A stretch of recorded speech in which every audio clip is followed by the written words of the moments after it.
Hey guys, it's Bruce. Welcome to ConvoCourses. I apologize for the camera not looking good. I'm in between cameras right now. Let's get started right into this. If you guys want to know what's going on with cybersecurity, particularly security compliance, come to the right place. So security compliance is all about making sure an entire system's infrastructure is secure. And it all starts with cybersecurity fundamentals. And today, what I'm going to do is do a little bit of training on how you get into that. So, while I'm setting this up, my name is Bruce. I've been in cybersecurity for upwards of 20 years. And I could tell you all about this. I could tell you how to get into this. I could tell you what this is all about. Any questions that you have, this is a perfect opportunity to ask me. And I will do my very best to give you the honest truth about what's going on in this career field and how you can get into it and what the pros and cons. Any questions you have, a great opportunity to ask. Let's get into this. So right now, if you didn't know, I have a book out about cybersecurity fundamentals, the basics that you need to know about cybersecurity fundamentals, cybersecurity, and also the best practices. I hit it from the best practices, and I'm going to cover a little bit about that today before I get into questions. Best practices in any industry means what is the common body of knowledge that every organization must do in order to be successful. And with cybersecurity, there are certain things that are done that are, whether you're in the financial sector, you're in the hotel restaurant industry, whether you're in retail, regardless of what industry you're in, all organizations do these cybersecurity things. And if they don't, this is why you get those gigantic hacks that happen in Target, in Walmart, or wherever, right? Because they're not doing these fundamental things. And I'm talking about organizations all over the world. I'm talking about governments need to do this. You name it, everyone must do these things. And so the book that I have that's out right now on Amazon, link in description, is going to break all this stuff down. But right now, I'm going to cover it live. What you're seeing right now on the screen is the actual book. So I want to start off by telling you about, let's go through the chapters here. We'll skip this introduction. Each chapter, by the way, has a breakdown of some of the places I recommend you go if you want to go deeper into each one of the sections, because each section can go very, very deep into, like, for example, incident response. It's like a whole different career field. So what I do is give you links to where you can go and learn even more in videos, downloadables for free, all kinds of stuff. So that's what's going on in each chapter. Hey, Navi, how you doing? Okay, let's start off with this. Chapter 1, security objectives. Security objectives is, if you know this, this is foundational to everything that you really need to know. So security objectives is this right here. This, what you're looking at, is confidentiality, integrity, and availability. This is information security in a nutshell. What we're doing is we're protecting, our job as cybersecurity people is to protect the confidentiality, the integrity, and availability. If you've done any kind of IT, if you've been on help desk, if you've done customer service, more than likely at some point you've done something in this triad of security objectives. You've protected the secrets of the information, that's of the organization. The secrets is the confidentiality. The integrity, making sure that the data is protected from point A to point B, making sure that the original intent of that information, it retains its meaning, and availability, making sure that the system stays up so that people can access it. So those are the main things. Now, I'm going to go a little bit more detail about each one of these. Let's start off with confidentiality. So what is confidentiality? You might be thinking, Bruce, well, we don't have to do confidentiality. I work for a school district. We don't really have classified information. We don't really have to worry. Okay, so everybody has to do confidentiality. So think of it like this. Confidentiality has to do with protecting the username and passwords, the kids in the school, their real name and their real address, their phone numbers, that is sensitive information. So we must protect that. So confidentiality is super important in every organization. Doesn't matter what industry you're in, there is going to have to be some level of confidentiality Now, even if you have a public server, let's say you have a server and it's literally giving out information for free on a website, right? So the back end of the website still has confidentiality, right? Because you have to have protection of the actual admin passwords and usernames and all that kind of stuff. And the back end of the server still protected on some level. Like it might have a low level of protection. Maybe you guys have like a backup system that automatically kicks on if this publicly available server goes down, another one picks up. You don't care if it's compromised, like it could be down for a couple of days, whatever. But there's still a level of confidentiality on the files that actually allow that server to be up and running and do what it's supposed to do. Even on publicly available servers, you still have a certain level of confidentiality. It might be very, very low, but there is some confidentiality. And our job as IT people is to protect that. Now, if you've ever done anything like that, you can actually put that on your resume. There's a way that you can actually put that on your resume. Confidentiality, think of things like encryption. Think of like if you've ever turned on encryption on a system, making sure that the data is like if it had to go over the internet, it's encrypted on its way over the internet. If you've ever had to label a paper, like it also is like if you've had files, like we're not even talking about digital files. If you had actual files in a folder and this one was sensitive data and this one was not sensitive information, you might have had to mark the actual folder that it's on as confidential, of classified or non-classified, or you had to cover it up, or you had to lock that information away. All of that is protecting the confidentiality of systems. Another thing is screen locking. Whenever you have a system that has to have screen locking, that's confidentiality because you don't want some random a random guest walking through the building and then they end up seeing some financial statements on people's computers. If you've ever had to lock down systems to where it has to have a screensaver automatically, that's also protecting confidentiality. So those are things that you would want to put on your resume if you were looking for a job to get into cybersecurity, to show, hey, I've done the best practices, the best security practices. I'm familiar with the best security practices. That's the kind of things that this book actually talks about. Another thing is integrity. So integrity is like, think of it like whenever you're going to your bank, you're logging into your bank from your phone. You have it has a mobile app or whatever, and you want to transfer $10 from this account to this account. So in order for you to move that data, it's going from the actual site to the bank. So data integrity means that the $10, nobody's adding zeros to it.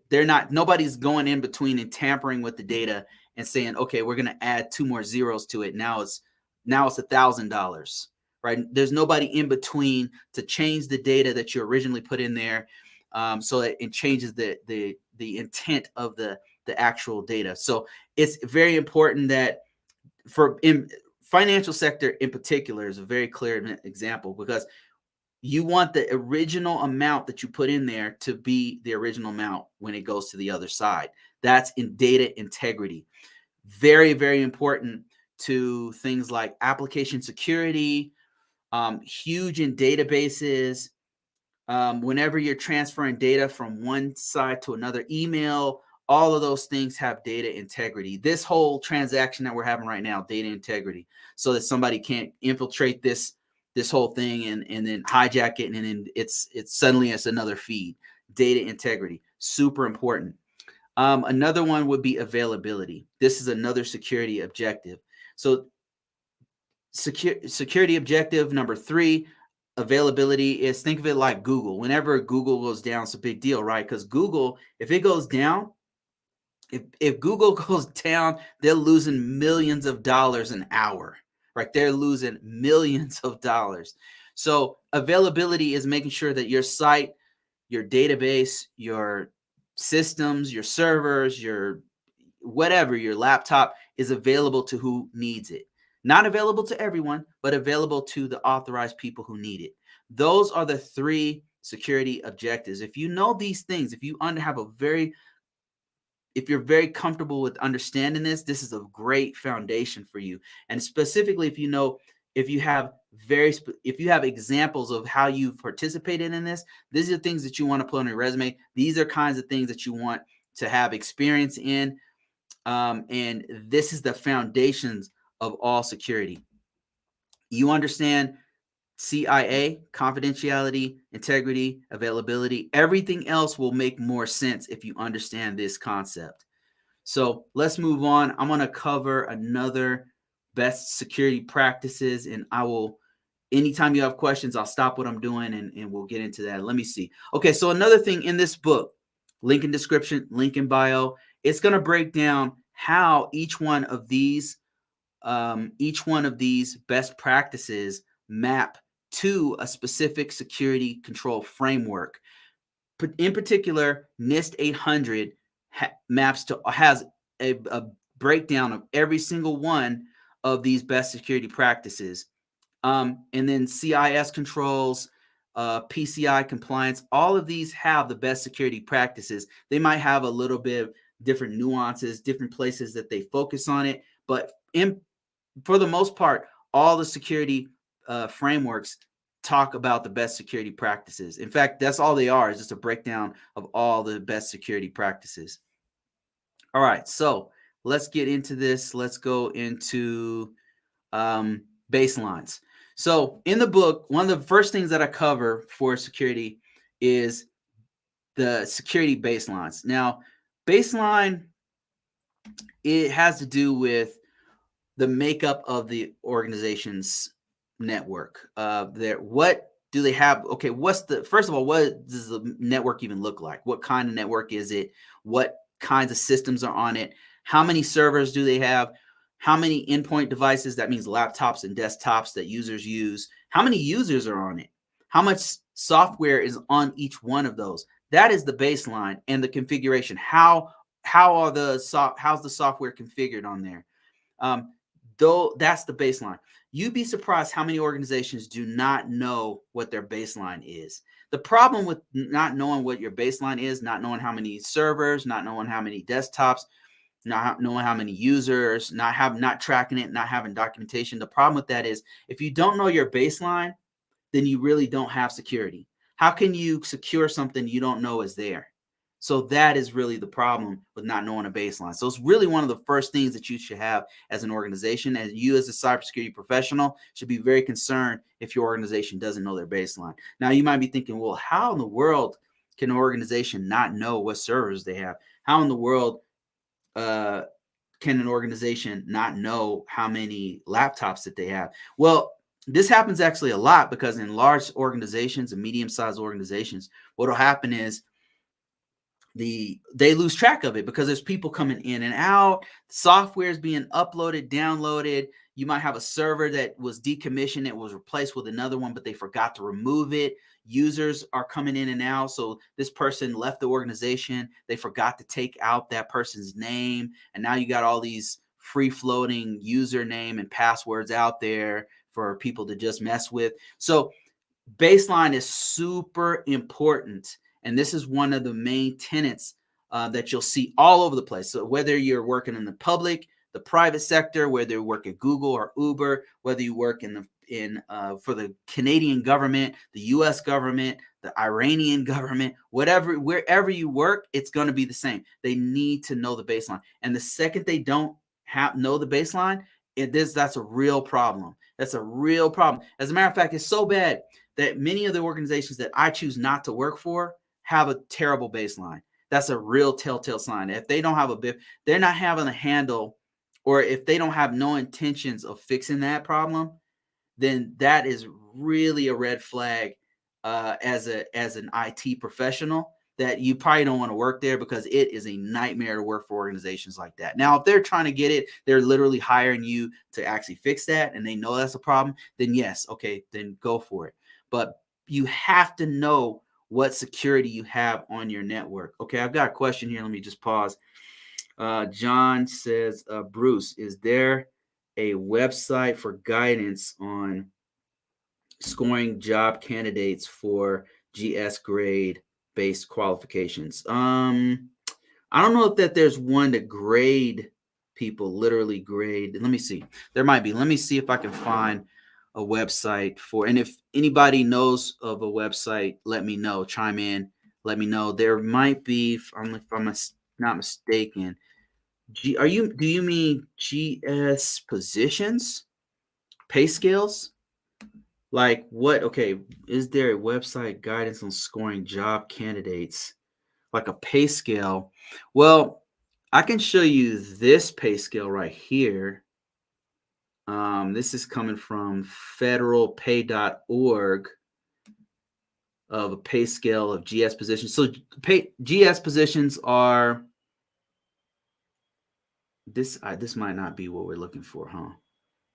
General schedule pay scale. I'm not sure if this is what we're. I'm not sure if this is what we're looking for. But let's see. GS1, GS. This might not be what we're looking for.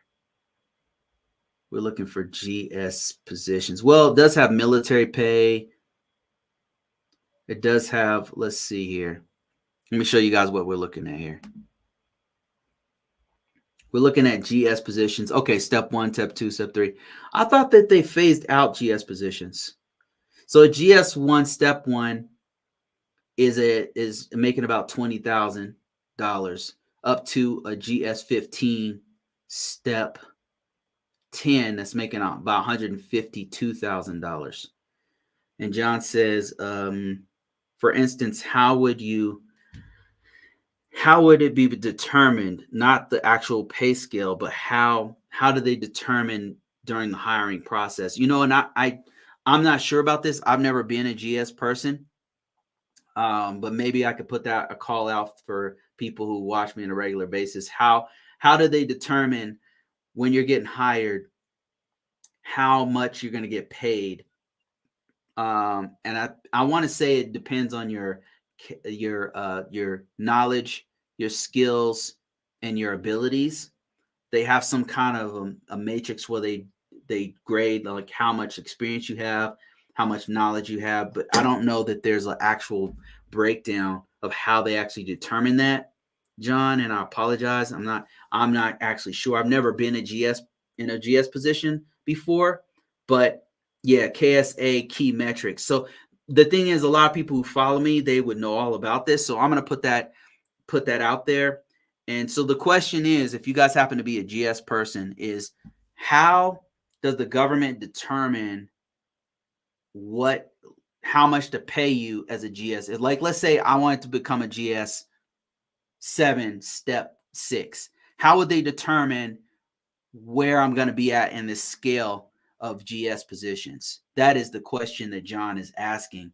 But we both know that it has something to do with the KSA, the knowledge, skills, and abilities. But is there like a matrix that breaks down how much you would get in those roles? And I know, John, another thing is what they'll do is that they have these, not only the steps, but sometimes they have some sort of a bonus that they'll also give you. And I don't, like, if you happen to be in IT, they have some sort of a bonus that they give IT professionals that they might not give to program managers. I mean, I'm not sure, but they have some kind of a bonus. The budget for a role is 186,000. Oh, you have an actual role that you're trying to determine how much you would actually get. Is that what you're saying?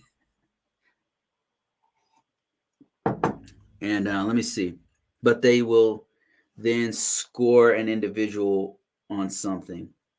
Yeah, I'm actually not sure about this, but some people on this, hopefully somebody will be able to chime in and tell us. So I'll wait for that. I'll keep asking the question about if there's like a GS breakdown. Off the top of my head, I don't know.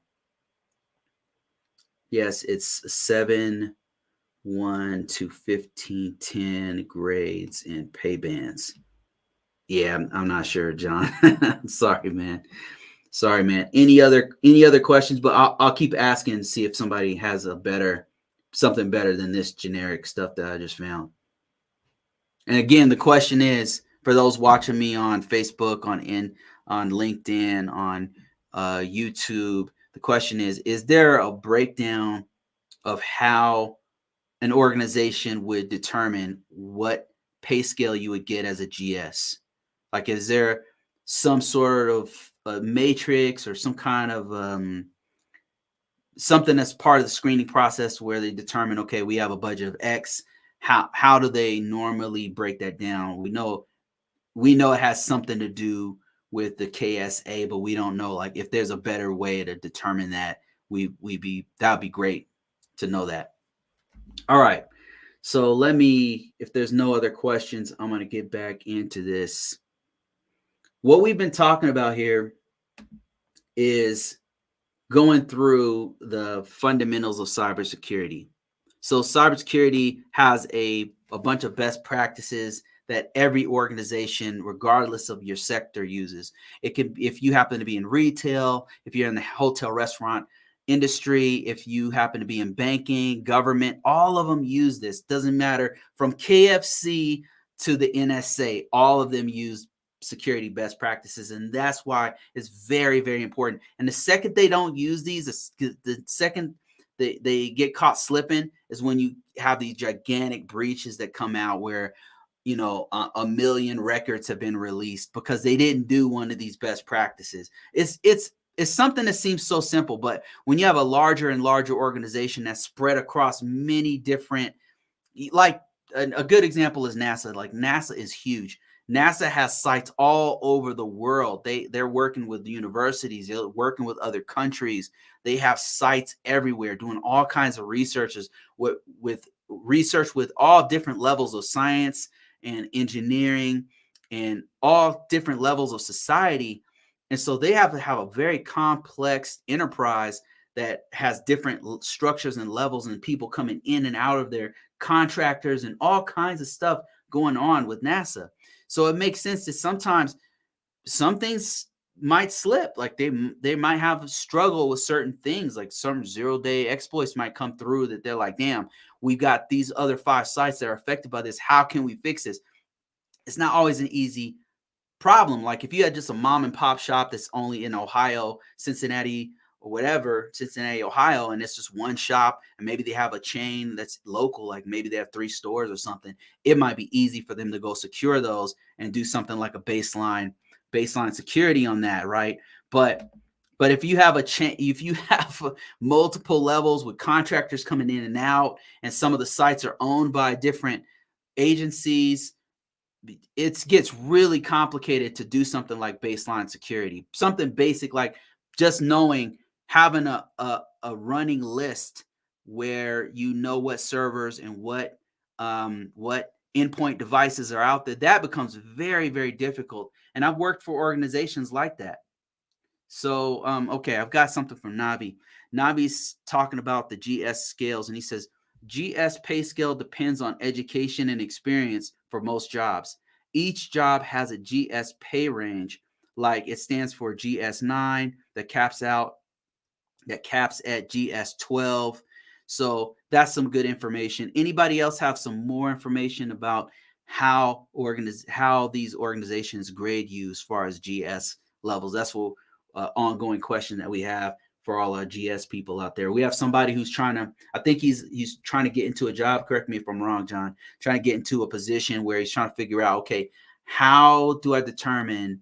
Are they going to determine where I'm at as far as the pay scale? I already know that there's GS, 1 through 12 or whatever. Now I want to know, how are they going to determine where I'm at? And John says education and years of experience are one aspect of the offer determination. Yeah, absolutely. And Nabi is saying that depends on the education and experience for most jobs. Each job has a GS pay scale, and it's like it starts off at GS9 and caps out at GS12. Other stuff, let me see. But the key, John said, but the key is to represent specific KSA on my resume. I see what you're saying. You're trying to put it on your resume so you can highlight different KSA skills so that you can get the maximum amount for that particular job. But needs a KSA use specific role. But need KSAs used. I thought whenever you're going for these GS positions, correct me if I'm wrong, guys, but I thought I was under the impression that if you go to usjobs.com, for example, they'll have like a breakout on the site where it's asking you your KSA.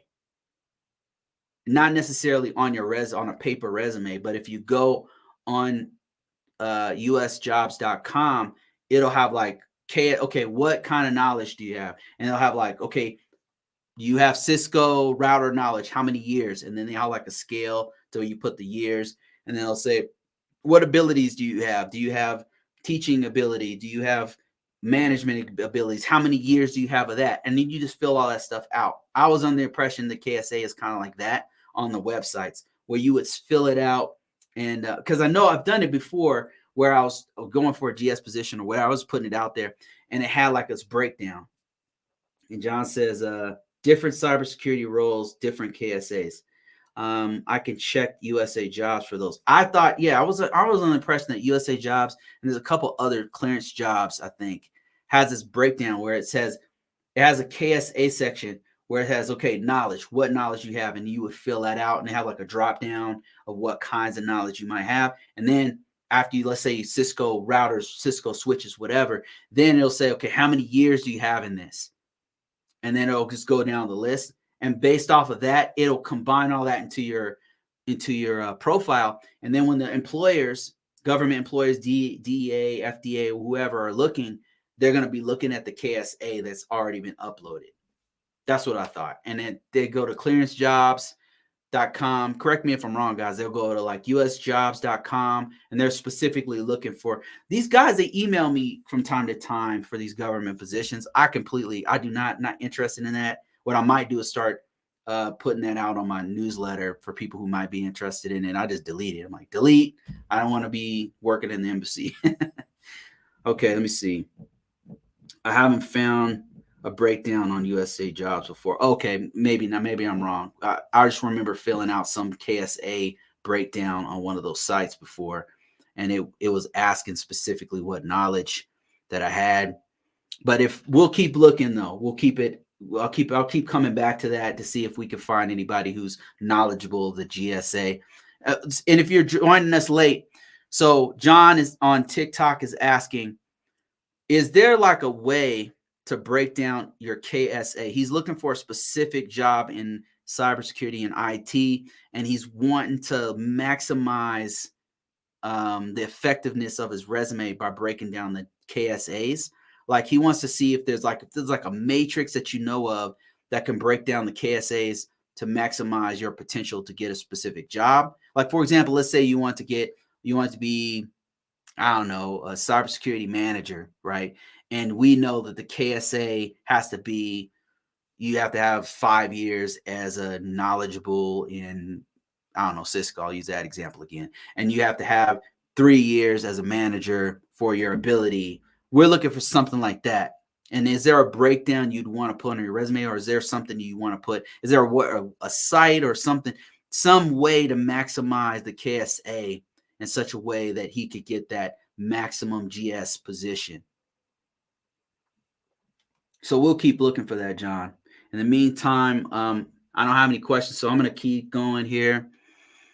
I'm going to keep on going. And what we've been doing is just kind of going through some of this book I wrote about cybersecurity fundamentals, where it goes through each one of the security best practices.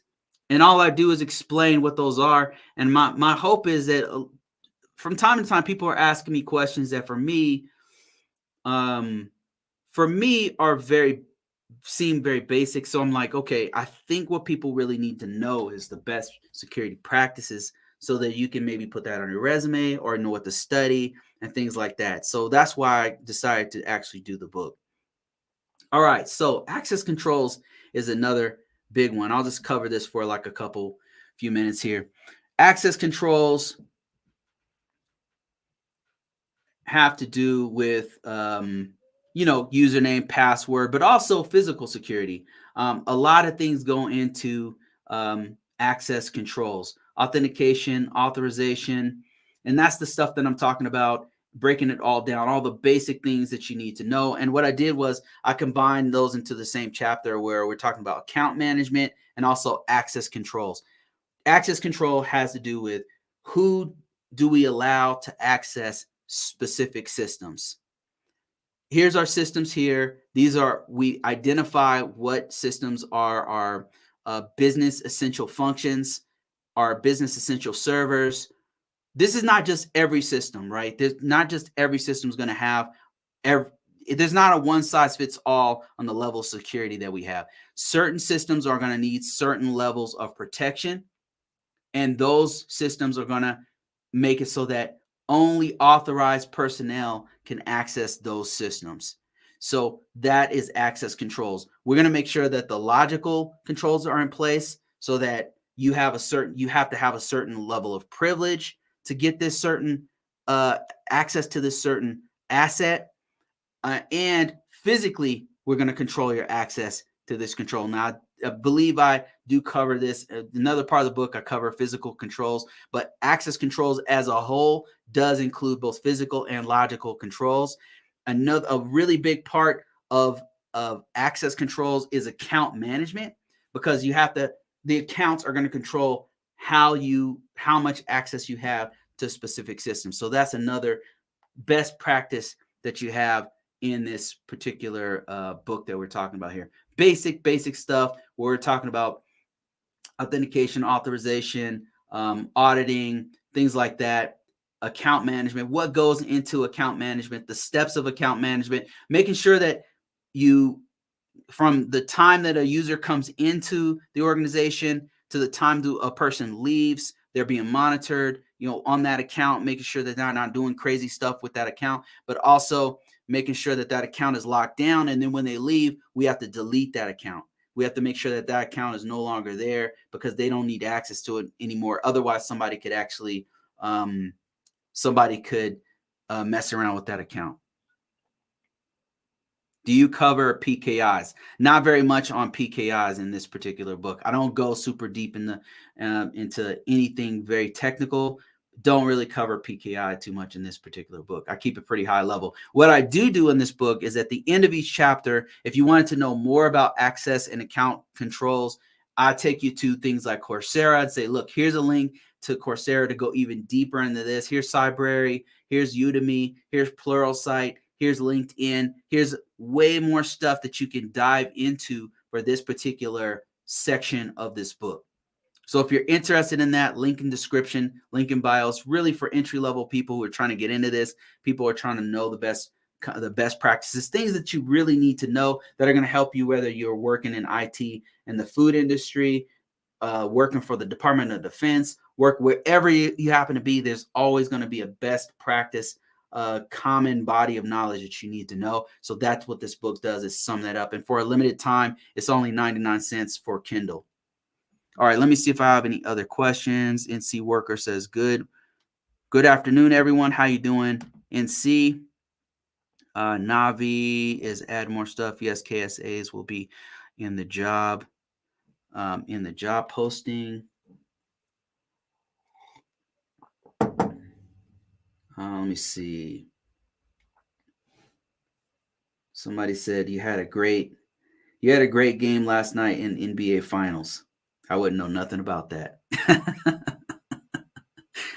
I wouldn't know nothing about that. I guess the Nuggets are playing the Heat or something. That's all I know. I don't know who won. Who won that, by the way? I don't watch sports much.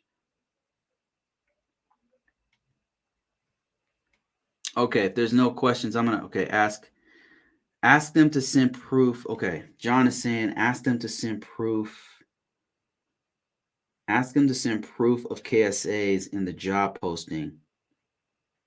The Nuggets won. Oh, okay, that's good. Congrats to the Denver Nuggets. Let me see here. You scored some nice points last night, though. Oh, the Denver Nuggets. Is that what you're talking about? I have no idea. I have no idea.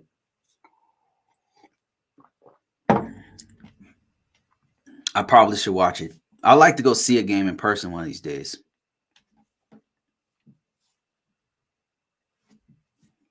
Can you put a link to your book in the chat? I don't know that I have. Let me see if I have access to the chat. Let me see. I might be able to. Let me see. It's in the description right now. Like if you go in the bottom of the description for this, and if you happen to be watching me on TikTok, the link to the book is in the description. So, but let me see if I can put it in the chat itself. Aren't you Bruce Brown of the NBA player on the Nuggets? I'm Bruce Brown, who yes, yeah, as a matter of fact, I'm Bruce Brown on the Nuggets. I'm actually in Colorado right now, so I'm just happen to be talking about cybersecurity. I'm 7 feet tall. Oh man.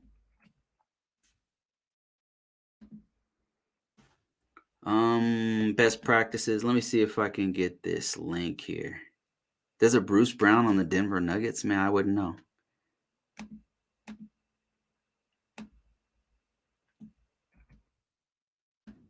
Let me see if I can add this to the chat. But if I can't add it to the chat, it isn't. Yeah, okay, there it is. I just added it to the chat. If you guys are interested in the book, right now for a limited time, it's 99 cents. I do that so that I can promote it before I put it to the full price on Kindle. Right now, the paperback is already on Kindle. I will bring the price of the paperback down here real soon. Just keep watching. I sometimes I'll just do discounts where I'm just giving stuff for free for a while, and so you get that if you go to ConvoCourses.com and sign up for my newsletter. I'll just send out free stuff. I mean, ask the members of my page. I'm always sending out free stuff. I got a couple books I'm working on right now that I'll be sending out like pre-launch before it even gets to Amazon. I'll send it out to them. Say, hey man, check this book out. I send that out to the group of people. So let me see. Let me go to the next section here. This is another thing we talk about here. Business continuity. No, not business continuity. Continuous monitoring logs. Continuous monitoring and logs. So what is this? Why is this so important? So continuous monitoring is super, super important. The reason why is because logs on systems, especially if you have the more important your system is, the more important the logs are. Logs have several different. First of all, what are logs? So logs are something that tracks what the activities of the actual application are, the actual what's going on with the status of the system, the hardware of the system. Logs can also track, of course, cybersecurity, what's going on, who's logging in, who had a failed login attempt, what is going on with the firewall. And it's not only on servers and endpoint devices such as workstations, desktops, and laptops. It's also on your switches, on your routers, on your firewall. Anything that's on your network should have logs turned on to a certain degree. Now, you don't want all the logs turned on. It's kind of a sign. It's kind of an art because every organization is going to do it slightly different. Like not every organization is going to have all the logs. If you turn on, I've been in an organization to try to turn on all the logs, and it's a nightmare because you don't have enough space to do it. You don't have enough man hours to actually go through all those logs. After a while, it's just noise if you turn everything on. So one of the things the organization has to do is determine what logs do we actually need. It's actually one of the first things you have to do. For example, we might not need everything from the routers. The routers are the devices that are sending packets on your net, making your network work. So you might not need to know where every single packet is going, but believe it or not, you could actually turn it on to where it could see everything. It can see everything. The problem with that is it just turns to noise because you don't have time to look at all that stuff. So the organization has to do is say, okay, what is important to us? What are we trying to see? And for example, a branch of the Department of Defense might say, okay, what we really need to see is anytime we see a weird name, like a name that doesn't fit our naming convention, like maybe it's first name dot last name at DOD And if it says, alien clown dot whatever at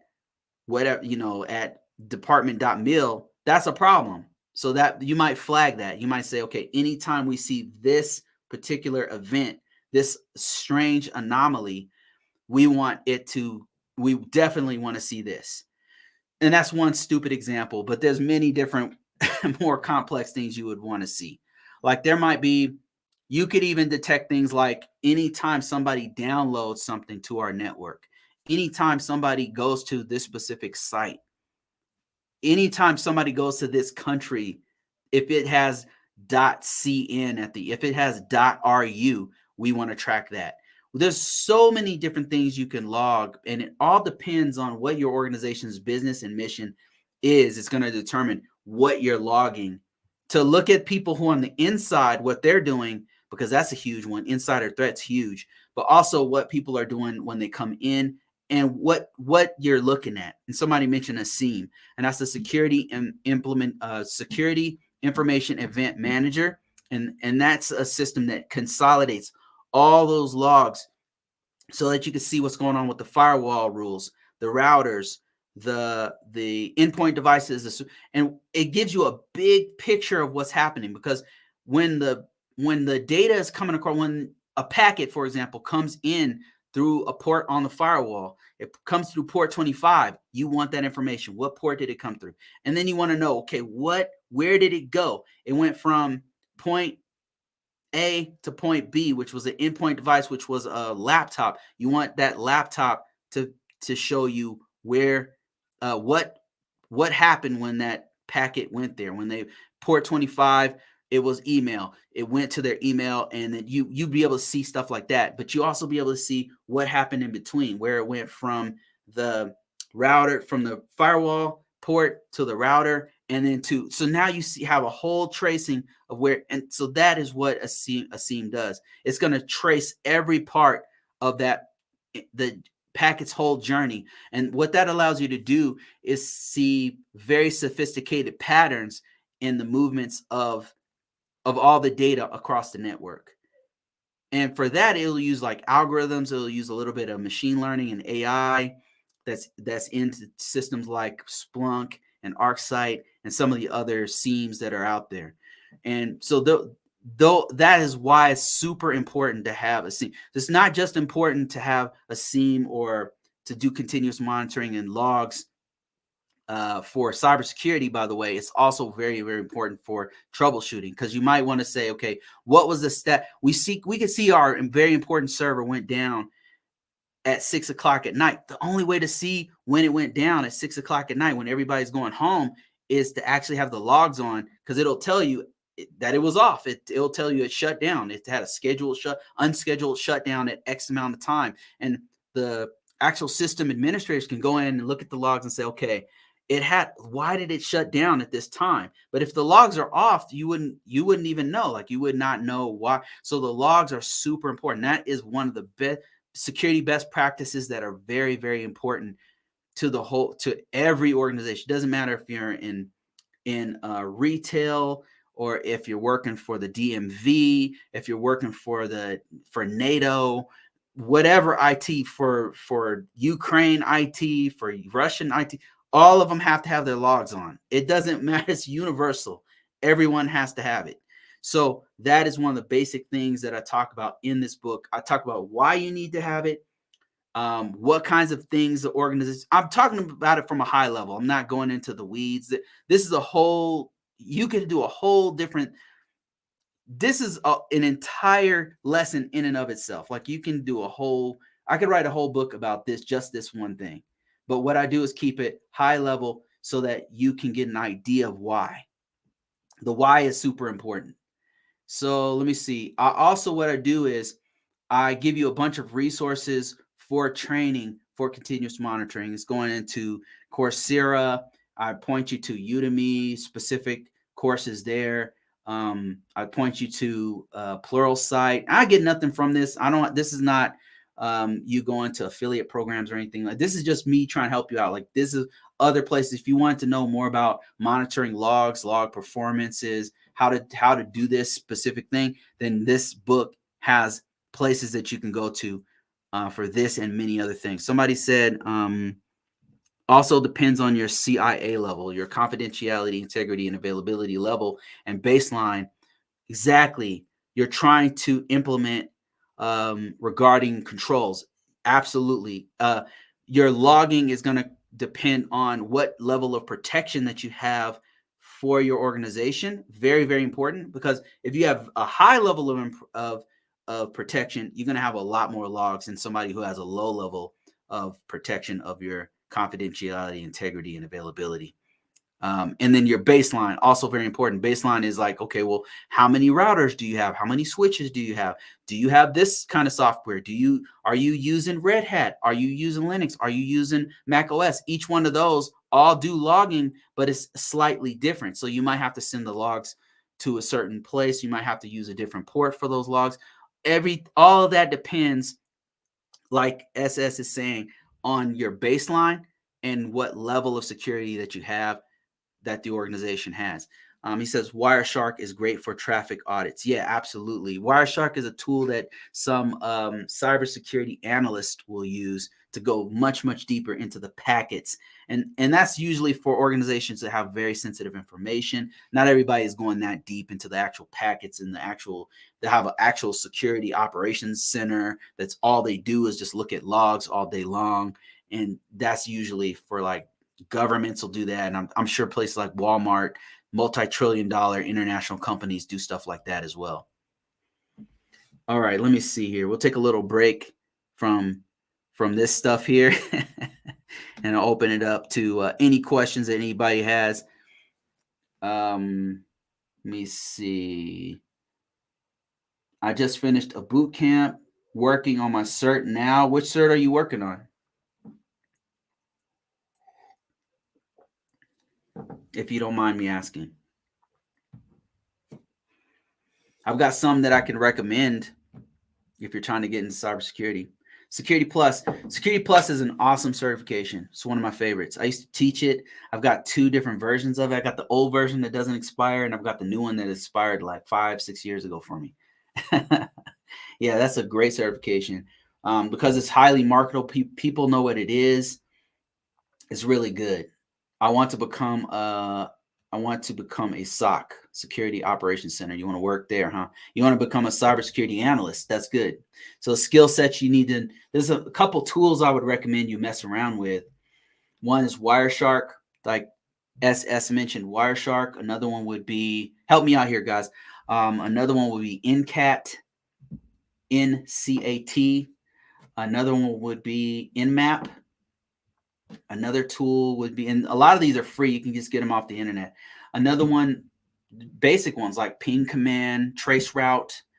You'd want to actually put this in your own lab at your house and mess around. These are things you can do for free. Like you can literally just download it in a lab and start messing around with it.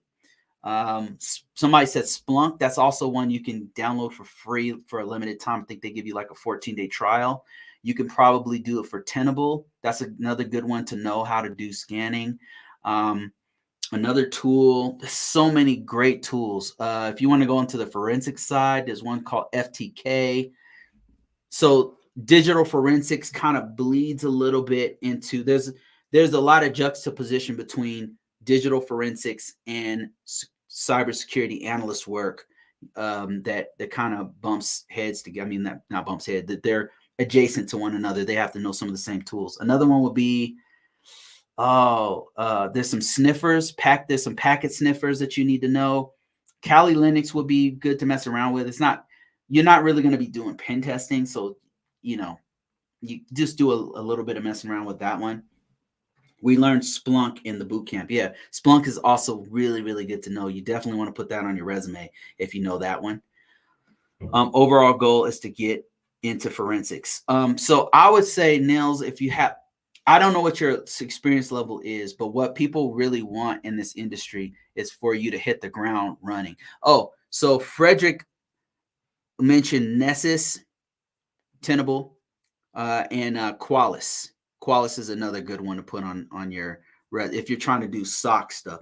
And really, what they want to know is that you've seen vulnerability scans before, that you've seen, like, I've been in positions where I ran the scan, but in cybersecurity analyst positions, it was more important that I can interpret what I was seeing. Like I can interpret vulnerabilities.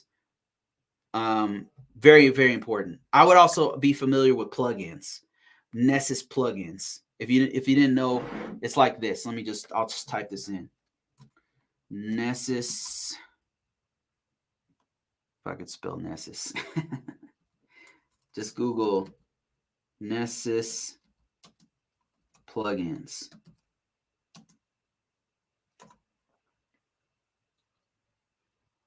Yeah, Nessus. Google Nessus plugins. That's another thing to know. You also want to know CVEs. Look this up. CVE, CVSS. Just Google this stuff. Like I'm telling you, it'll start to make more sense. Because if you start to look at the scanners, if you look at vulnerabilities, you'll see the term CVE pop up. You'll see the term CVSS pop up. You'll see plugin pop up.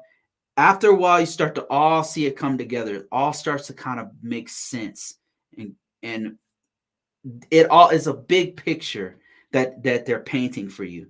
And for you to get that big picture is super important. A lot of times they want you to hit the ground running. So the more of these tools that you could actually use out the box, like Frederick is saying, Qualys or Nessus or anything like that, the more you can use, you can put that on a resume and be like, yes, not only am I familiar with it, but I know how to run scans and I know how to interpret vulnerabilities.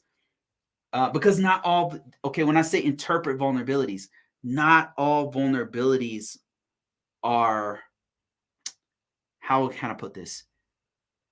Real. Some of them are false positives. The system is just, when it's scanning, it's a robot. Like it doesn't know what it's just spitting out information based off of some criteria that it sees. What it's doing is looking into, for example, it'll look into the registry of a Windows system to see if a certain update has been applied to, say, I don't know, Office 365 or something. Let's say you have an old version of Office 365. So Nessus or Qualys or whatever scanner, all it's going to do is look into the registry to see if it's been updated. Sometimes, for whatever reason, it'll say that it's using, it'll still have a tag that has the old version of that software there. So the Qualys or Nessus will see that and say, oh, see, it's old, and it'll report to you that it's old. But then you go and look in the system and it's like, oh, they updated it. So what's going on here? So part of security, part of interpreting the vulnerabilities is knowing that what a false positive is, because sometimes they're false positives. It's positively reporting on something that's false. So you start to kind of put all these pieces together. And I would say the foundational thing that you need to understand is CVEs, I would say. CVEs is a foundational key term you need to be familiar with, and you need to put it on your resume. Like you need to understand it. Don't just throw it on your resume, because especially if it's important to them, they'll ask you. You know what I mean? Like don't just throw stuff on your resume. I've done that before. Like I put cloud. I knew cloud was like the it thing. So cloud this, cloud that, cloud this, and I messed with it a little bit, but not enough. Like from a compliance piece, I've done FedRAMP, which uses cloud stuff. So I'll put that on my resume.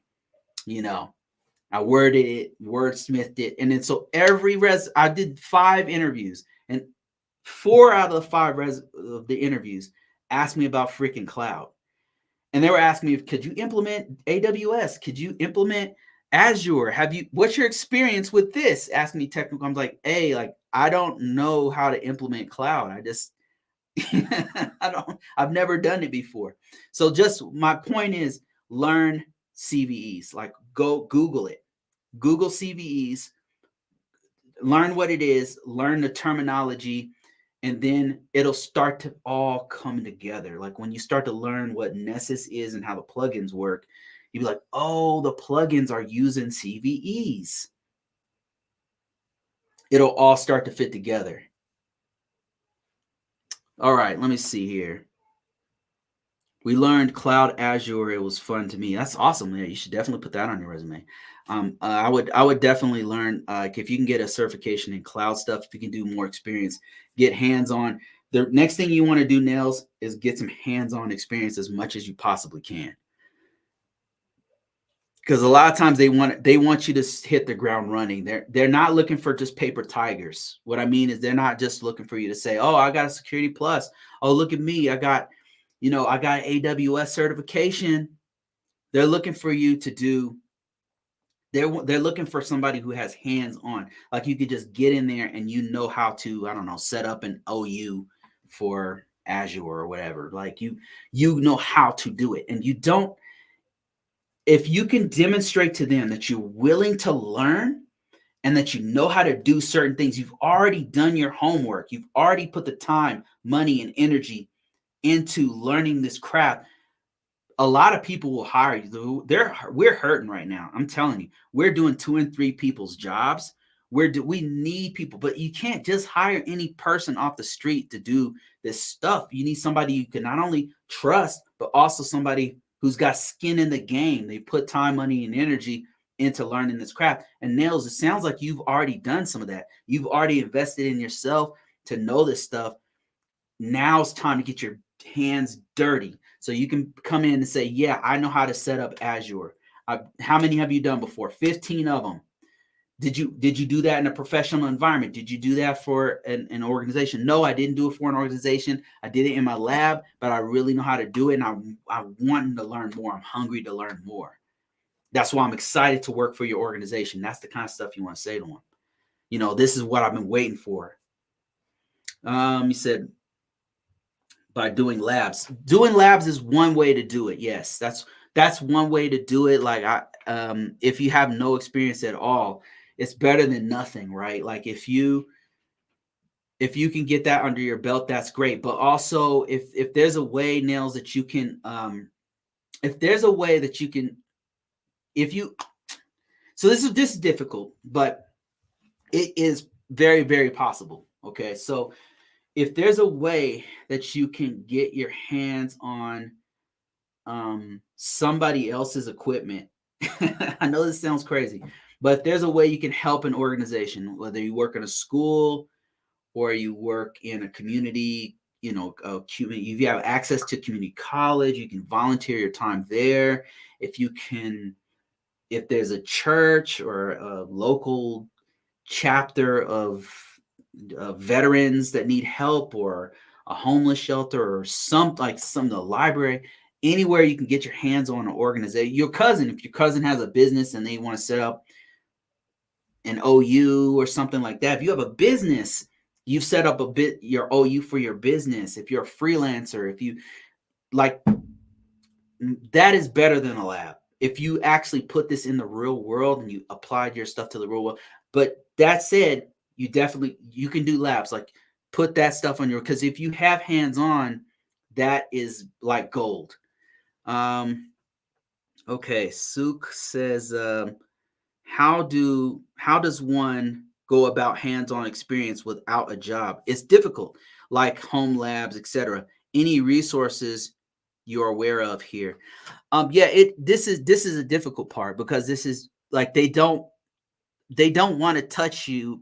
They want people to hit the ground running. I should put it like that.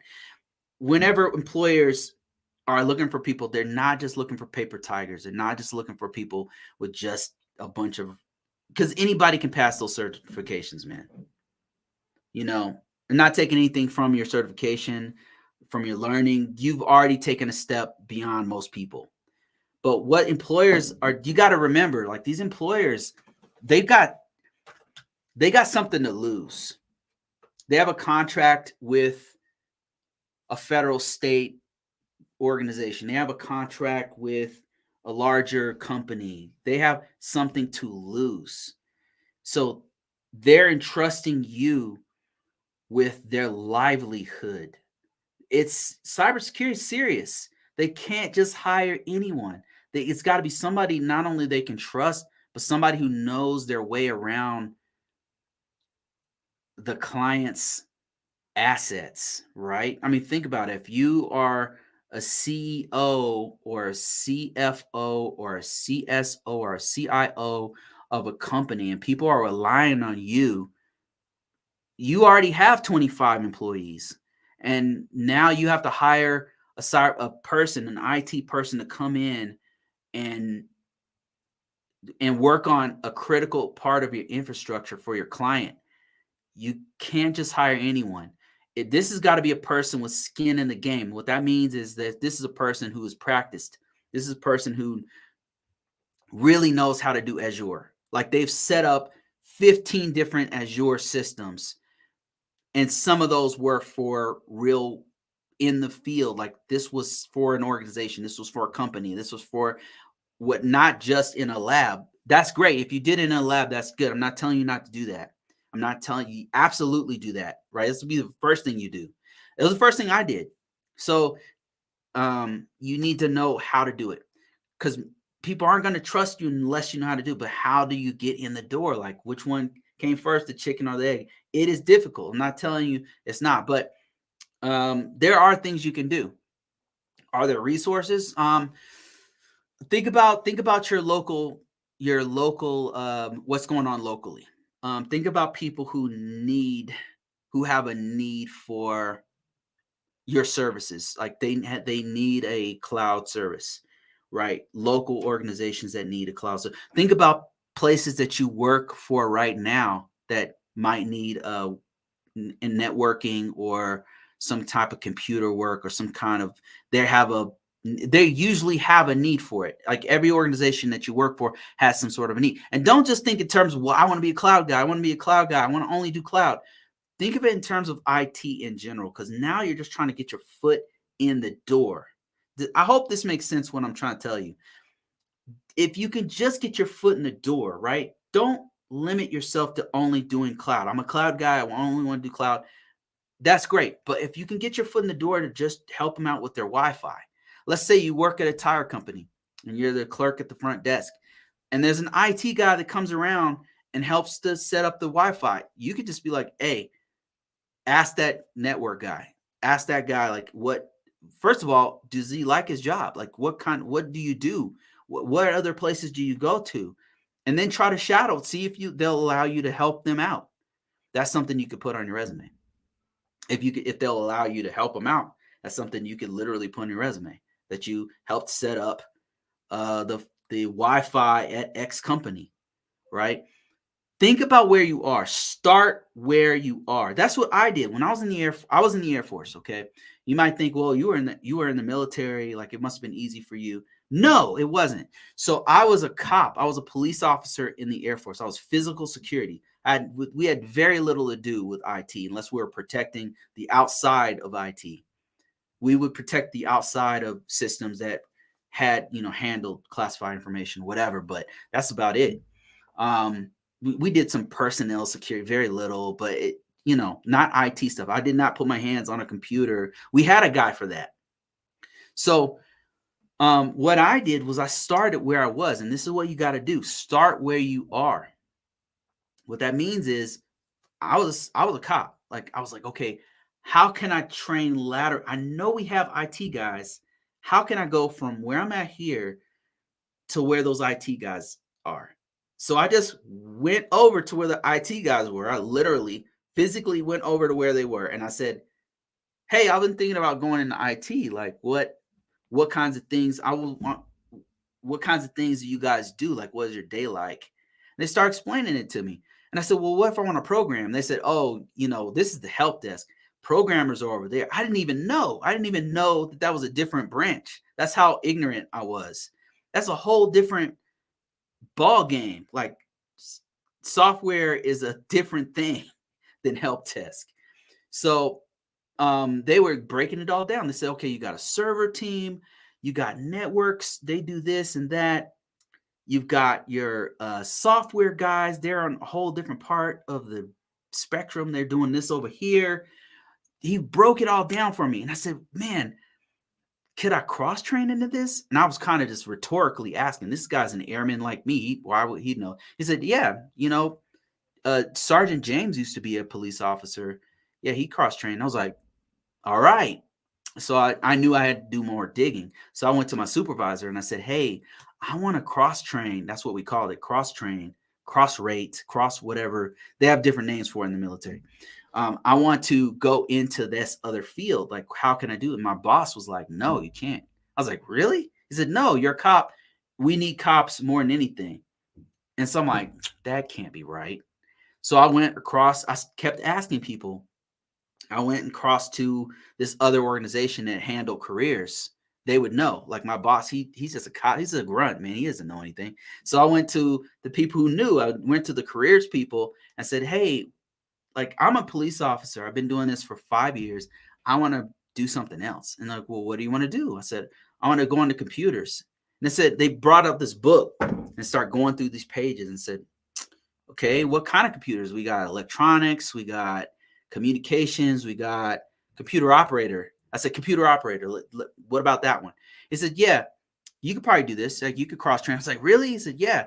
I said, but my boss said that I can't because you guys need more people in the cop career field. He says, no, I mean, yes, true, but they need more people in comm right now. They're really hurting. They really need people. They just can't get people in there. So the point of this story is to tell you, start where you are.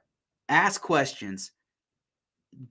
Just right now, wherever you work, go there and see if you can laterally change jobs. Like even if they'll just allow you to do it on your time off, like for free, go and sit with the IT guys.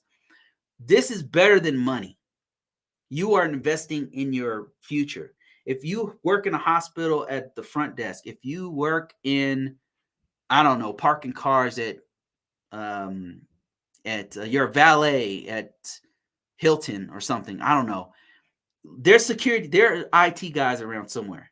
There's IT guys who are doing the infrastructure for your, talk to those guys. Talk to those guys. And then also look on your the career page of your company, wherever you work for, and ask them, like talk to those guys, look on their website. Sometimes they'll have programs inside your organization. Because they want to retain people, especially good people.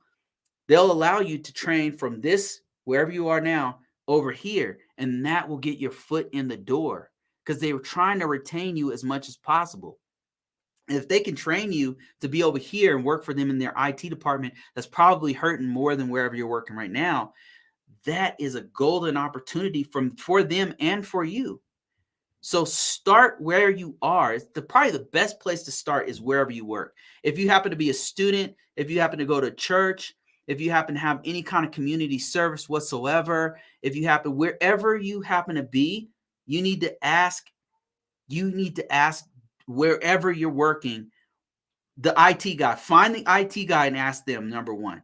Because sometimes the IT guy would be like, listen, don't work here. You know what I mean? They might be like, nah, don't work here. This place sucks. Go work over here. Or they might say, yeah, you could follow me. Yeah. You'd be surprised how many of these guys are willing to talk to you about their job and tell you like, oh yeah, this is how I did it. And sometimes they were working where you were working. They used to work where you work. And then they'll tell you, hey, I used to do what you do. Yeah, this is how you do it. Go to this website right here. Sometimes the company will even pay for you to get training so they can upgrade you so they can retain you for longer. There's especially the larger the company, they usually have some programs like that. Love seeing the consistency and delivery. So much value. Thank you. I appreciate that. This is gold. I appreciate this. Thanks, guys. I appreciate that. Sometimes I don't know. Like, I know what you need to hear, but I don't know how many people are listening. You know what I mean? Like, I know what people need to hear because I see where you're at because I was there. So, but not everybody wants to hear this. So if nobody wants to hear it, I'm willing to just move on to another topic. But yeah, any questions that you guys have? If I've got books out right now that's talking about best security practices out right now, 99 cents for a limited time only. If you're interested in this, link in description, link in the chat, link in bio. 99 cents. I'm just looking for reviews, positive reviews. Like that helps me out quite a bit. That's where a lot of my income comes from, is for doing this kind of stuff. It doesn't come from YouTube, so I really appreciate that. And then leave me a review. Better than money. And also follow me on my newsletter. What I do is I tell people about new jobs. Not all of them are high level IT jobs. Some of them are actually, every now and then I'll get like a help desk job that's remote. You'd be surprised, it's crazy, but I get remote help desk jobs and I send them out first to my team. I don't need these jobs. I'm getting like 15 jobs a week. I have a job. You know what I mean? I can't apply for all of them. So somebody said, what is configuration management or jobs in that specifically? Or jobs in that specialty. It's configuration management. Configuration management is actually one huge part of the best practices. Let me see if I can find that in my book. I know I have, it's called Secure Configuration in the book. There's many different names for it, but what it is making sure that you have consistency in your systems. So I'll tell you a specific story about it. When I first went into the military, they were really all over the place. We would have 15 different types of, you'd have 2 or 3 different Windows systems on the network. You'd have some Mac systems. I don't know if you guys remember, but there was a time when Mac was battling with PC, right? This is really dating myself. I've been doing this for a long time. But there was a time when there was this battle between Mac and PC. Like, it was huge. So much so that the government would be purchasing, they'd be purchasing from both Macs and PCs. Like, you had systems that were Windows 95, and then you'd have, I can't remember what the Mac version was back then, but the government was buying all of these different ones. The problem with that is it's hard to manage. If you have 15, let's say you have 1,000 systems, right? And 500 of those systems are Macintosh, and 500 of those are PCs. No problem. Train your people on learning Mac and PC. Okay, now you have, of the 500 PCs, you have a bunch of Windows that are different versions of Windows. Like, you have Windows 95, Windows 98, and Windows 2000 came out. So now you have like 3 or 4 different types of Windows, and Mac OS has 4 or 5 different types of Mac OS. Now your team has to be proficient on different types of Windows and different types of Mac. And then add to that Linux. Okay, now we have these new Linux boxes, and we need to manage these too. And these are all endpoint devices. So the problem with that is now you have a configuration issue, because you've got to maintain a certain, if you do not maintain a certain level of consistency across each one of those systems, it's a nightmare to manage it. So configuration management means making sure that every type of system fits a certain profile. It looks the same. And it does a few things. It allows you to make it more secure, because you know what security is on that system.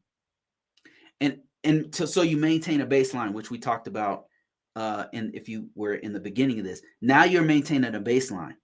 But also it allows your IT team to have an easier time to manage that system, because one of the big parts of managing a system is maintaining the documentation for that system.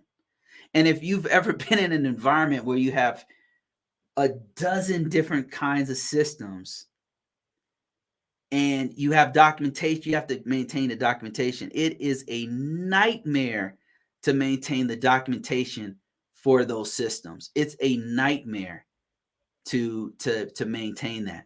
So configuration management, let me just show you on the screen here, means hardening the system. It's not just hardening the system. Actually, there's more to it than that. I don't really, in this book that you're seeing on the screen, I don't really go into like that aspect of it, of like why it's important to manage the management piece. I go into the security part. So security secure configuration is like the main reason for us, from cybersecurity people, that you want to have a configuration management, because it's making sure it's all consistent.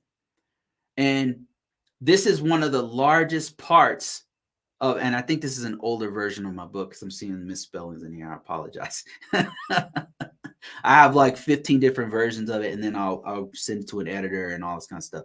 Anyway, so configuration management is a huge part of the baseline of security. If you do not have a baseline, if you don't have a standard that everyone has to go by, you don't have security. It's super hard to maintain a system without a baseline. And configuration management is one of the most important parts of security. So configuration management means maintaining a certain profile. First of all, we only do Windows, right? For example, like you might do 90% Windows, and then you have a special case where the audio visual people use these 5 Macs or whatever. But for the most part, everybody uses just Windows 2000 and X or whatever, right? All servers will look like this. You have a standard that everybody uses. There's a profile everyone must use. There's a standard template. If there's any variations, you all meet. You have a configuration. They have different names for it, a CCB or a CAB or it's the same thing. It's a configuration review board or a configuration management board. Everybody meets maybe once a week or once a month or twice a month or whatever, or whenever there's a change. Everybody sits down, your cybersecurity people, your managers, your program managers, your project managers, your whoever, everybody, all the stakeholders, all the important people who manage the system come together and say, okay, this thing is going to change. What security team, what will that affect? IT team, is there anything that we should know about? Do we need more money for this or that? Do we need to allocate more money? And then you meet the next week and say, okay, we bought the products. We have the system. We think we know what's going to happen. We have an idea of what we want to do. We've already put it in a lab. We're already running tests through it. We need the scan team to come in and scan. So configuration management is making sure everybody has the same structure, and then it's managed on a regular basis. If there's any changes, you come to a meeting, you have a documentation to say, okay, yea, verily, everyone will use X Windows system. Everyone will use this configuration. You will use this template. It'll only have standard users, and it'll only have admins. That is configuration management, and it's something that's used as far as a specialty in it. As a cybersecurity person, at some point, you're going to need to know it. You're going to definitely need to. It's going to come up over and over again. It's going to be beaten into your head. For IT departments, it's important as well, especially with servers. Like server teams, system administrators are very, very familiar with configuration management. Help desk, not so much. Usually they're the guys out there playing whack-a-mole to put things in place.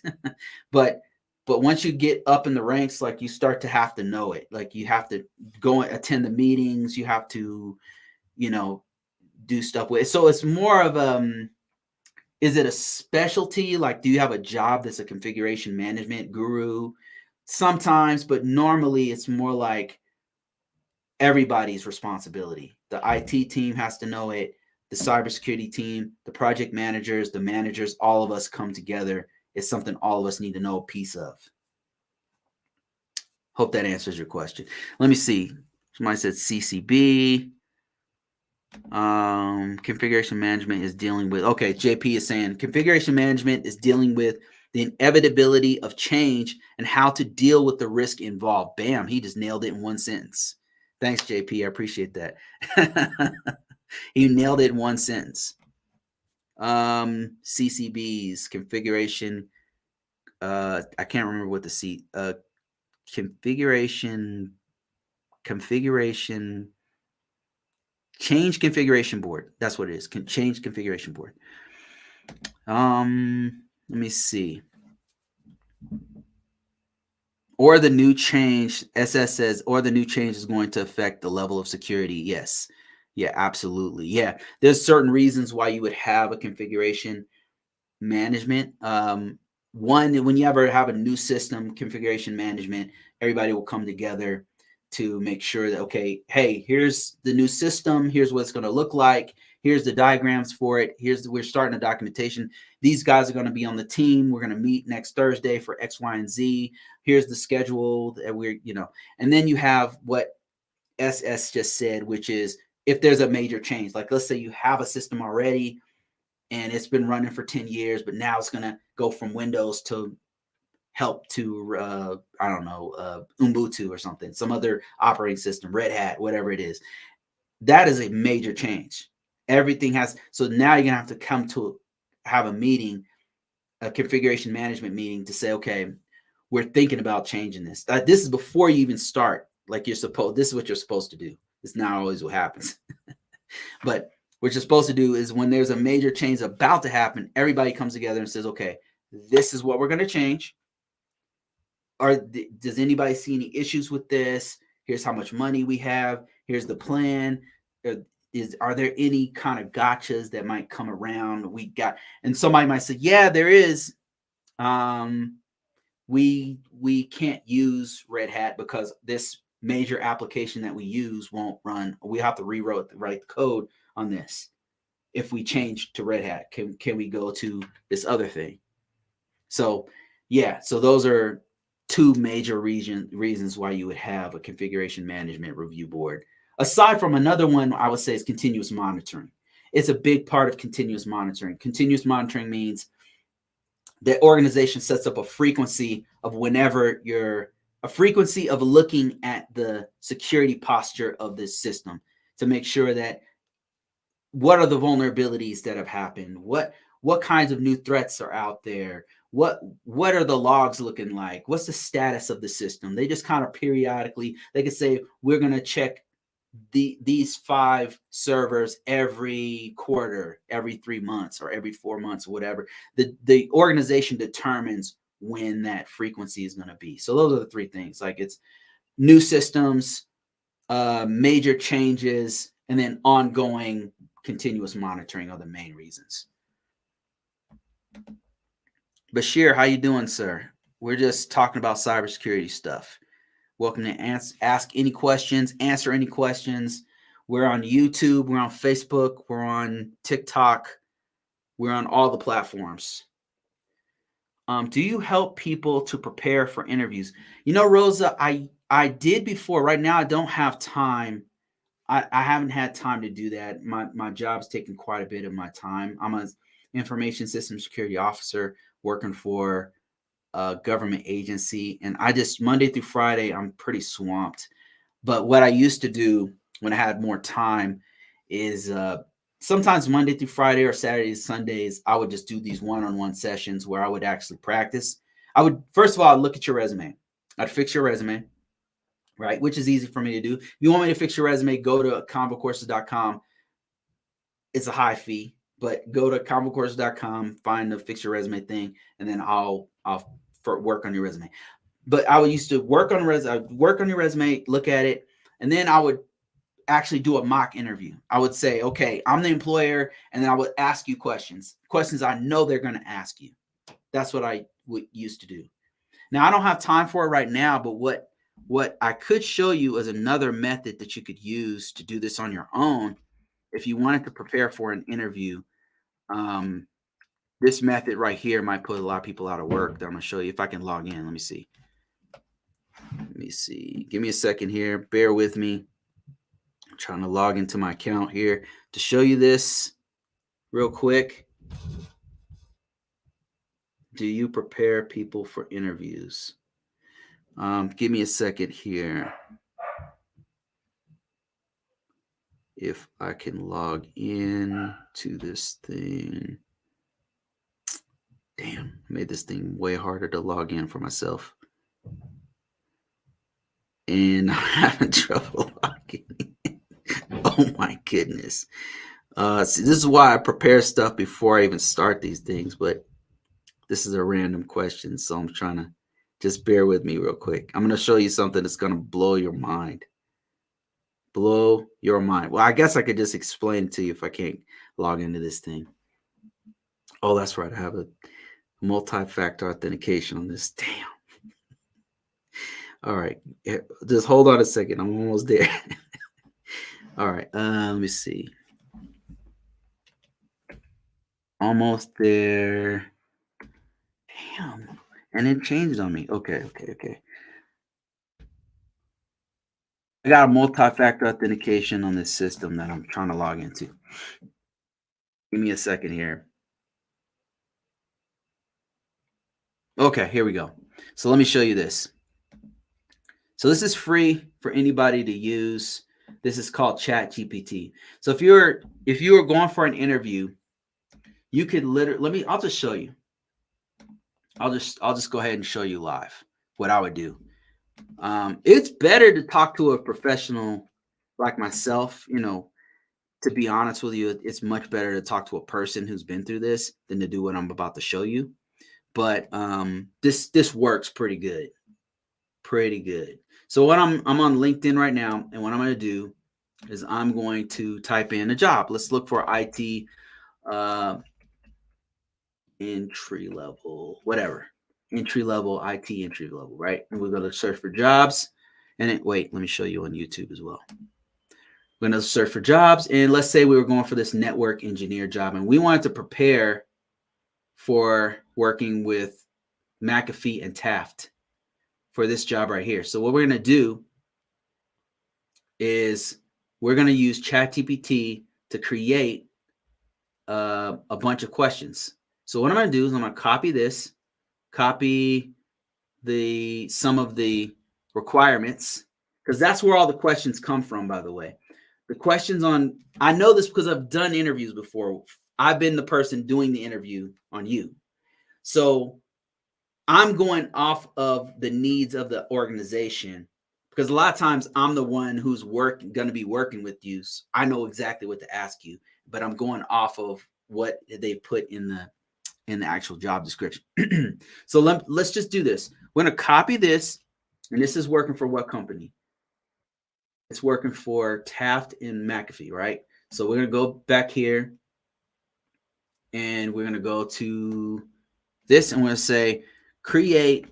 We're going to do a prompt. It says create. This is free, by the way. You can go to this and do this for free. Create a prompt. Create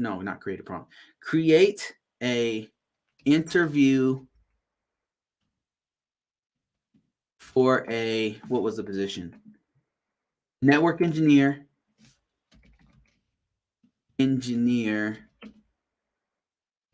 from McAfee and Taft. Here is the job requirements.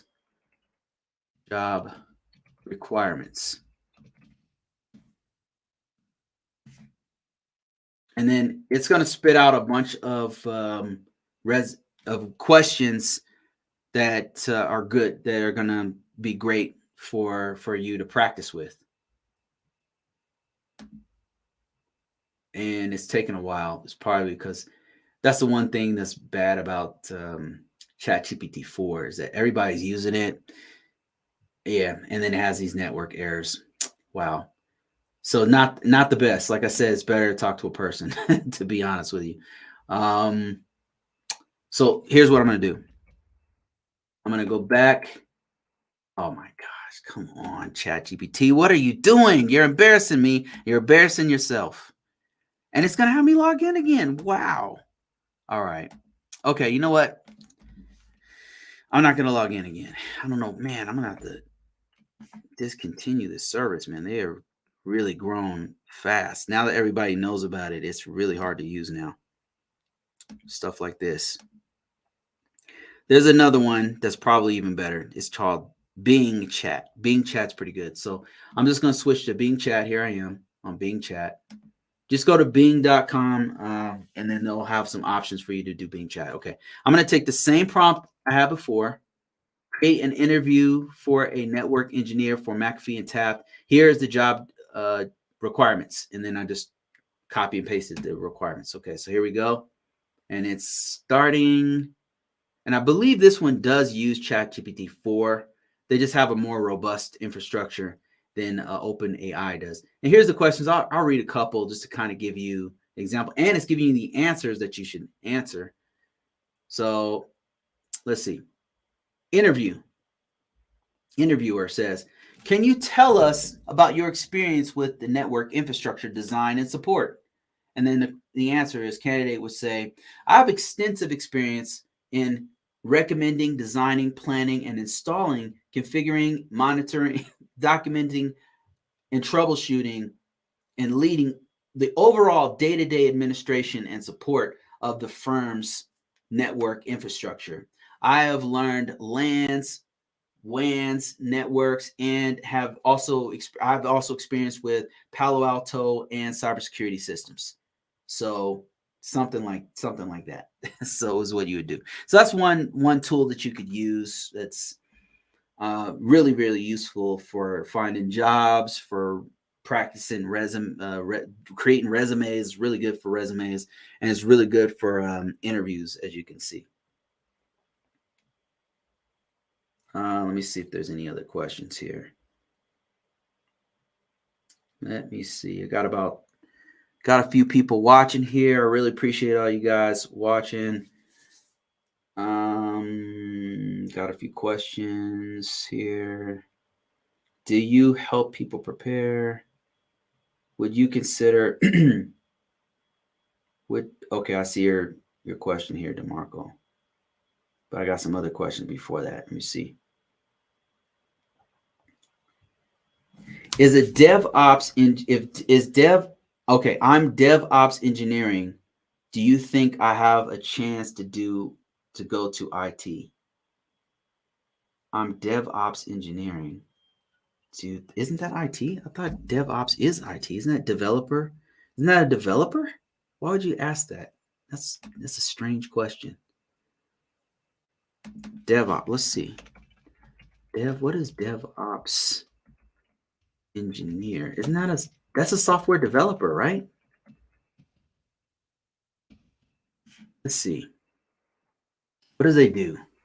So DevOps is duties, design and build DevOps processes, procedures, and large-scale SQL server postgres. Okay, design, build plans,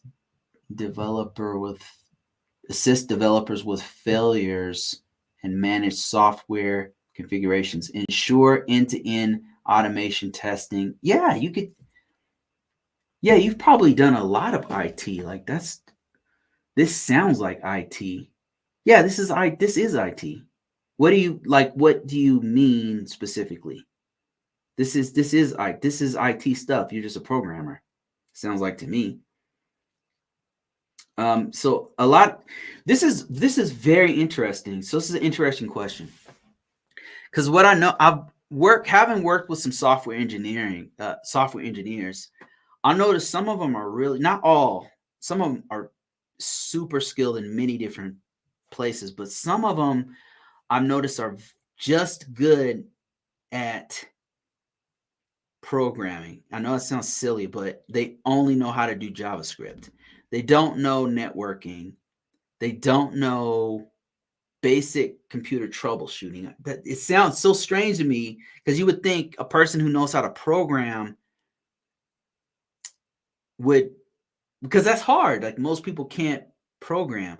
But what I've learned is, like, when having worked with some programmers, they won't know security. They won't know basic computer troubleshooting in some cases. They're not savvy on certain things. And it's like, I'm always shocked by it. I'm like, what in the world? Why? And a lot of times they're the ones getting hacked. It's the weirdest thing. I'm like, damn. So here's the thing. Best security practices, best practices in general for IT. should be very, very easy for a person who's already in DevOps and already doing cybersecurity. I mean, already doing software engineering, DevOps, and things like that. Because there's these basic things help to protect your computer. These basic things are what's necessary to expand your knowledge base. And I mean, really, essentially, that's what you're trying to do. One of the benefits of being a cybersecurity person, and I would argue even a network engineer, is that you have to know so many other things. You have to be like a jack of all trade. You got to know a little. You've got to at least know how programming works. At the very least, if you don't know how to program, you got to at least know how it works with this hardware. You've got to know a little bit of computer troubleshooting. You got to know like a little bit about a lot of things. Whereas software engineers are so focused and deep on one thing, and even sometimes just one program language, sometimes they lose sight of they're making 100K or 60, 80K doing this one thing, but they don't know all these other pieces that would greatly expand their pool of knowledge. And it's always shocking me that they don't know that, because I'm like, damn, didn't you have to know how to turn the computer on to like program it? I don't know. It's kind of, it's always shocking to me. But yeah, so the best practices will greatly help you to expand your knowledge base. And for you having worked with computers, it would be easy for you. It would be easy. It would be obvious. Some of the things that you would learn would be very obvious to you once you learned it. Like it would be literally, in some cases, it's be a matter of reading some stuff, because you will have touched a lot of these things.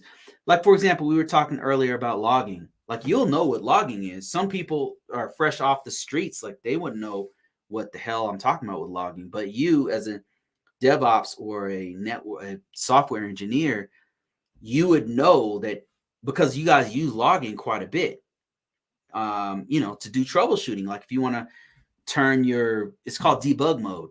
Like it's a type of logging where it's showing everything that's happening that the back end of the program is doing, so that you can now see and troubleshoot your code. Is kind of like logging. And then if you were working on a server, sometimes you want it to log certain things so you can know if the server is the problem or your code's the problem. So logging is just one thing, but there's many different things that all you got to do is like, once you read through it, you're like, oh, okay, I see. So yes, the answer is yes. So their question was, could they get into IT from DevOps? You're already in IT. Number one, you just need to expand your knowledge base, and that will open up more doors for you to do all kinds of other stuff. Like you could do, actually, one thing that would be really cool, if I was you, what I would do is something called app security, AppSec. AppSec is, there's just not enough people doing it. Like every time, and there's a lot of jobs that need an AppSec person. I know one off the top of my head that needs an organization that is paying 140,000 a year to do dev. So if you already know how to program, all you got to do is understand the tenets and use these tools that they use to actually scan through the source code, and then you would know whatever this thing spits out. You would understand, okay, I see what they did here. This is definitely a security issue, or hey, they need more documentation for this application. You know what I mean? Like basic stuff like that. So I don't know. I hope that answers the question. All right, but I've been talking for about an hour and 30 minutes. I really appreciate everybody who's jumped on. Let me see if there's quick questions that I can answer real quick before I cut this thing off. Somebody said, do you review resumes? If you go to my site, I do charge for reviewing resumes. So just go to ConvoCourses.com, and there is a resume reviewing service there. So what if I have no experience in working on a certification? So this is, a lot of people are under the impression that as soon as you get a certification, you're going to be able to just get a job. And then when they get the certification and they find that they can't get a job, they come to me and say, hey, Bruce, I can't find a job, And that's why I'm always saying experience is super important. It's more important that you get the experience than it is to get the certification at this point in your career. I'm not saying don't get a certification. I think it's great to learn. I mean, it's a great way to learn. You can use it. You can use the curriculum in the certification to learn everything. But what's more important is for you to get the experience. That is your real challenge. If you happen to be in school, in a university or in community college, wherever, you have an advantage because number one, you have no more networks. There's more people in your class or in the school itself you could use as a method of actually getting the experience. You can do projects in labs. You can work with other students to start to learn, create your own lab. You can actually be a working student. You can do apprenticeships. You can do internships. That all those doors are open with the actual college if you actually go to a school. So school is super huge. If you don't, you're not going to go to school.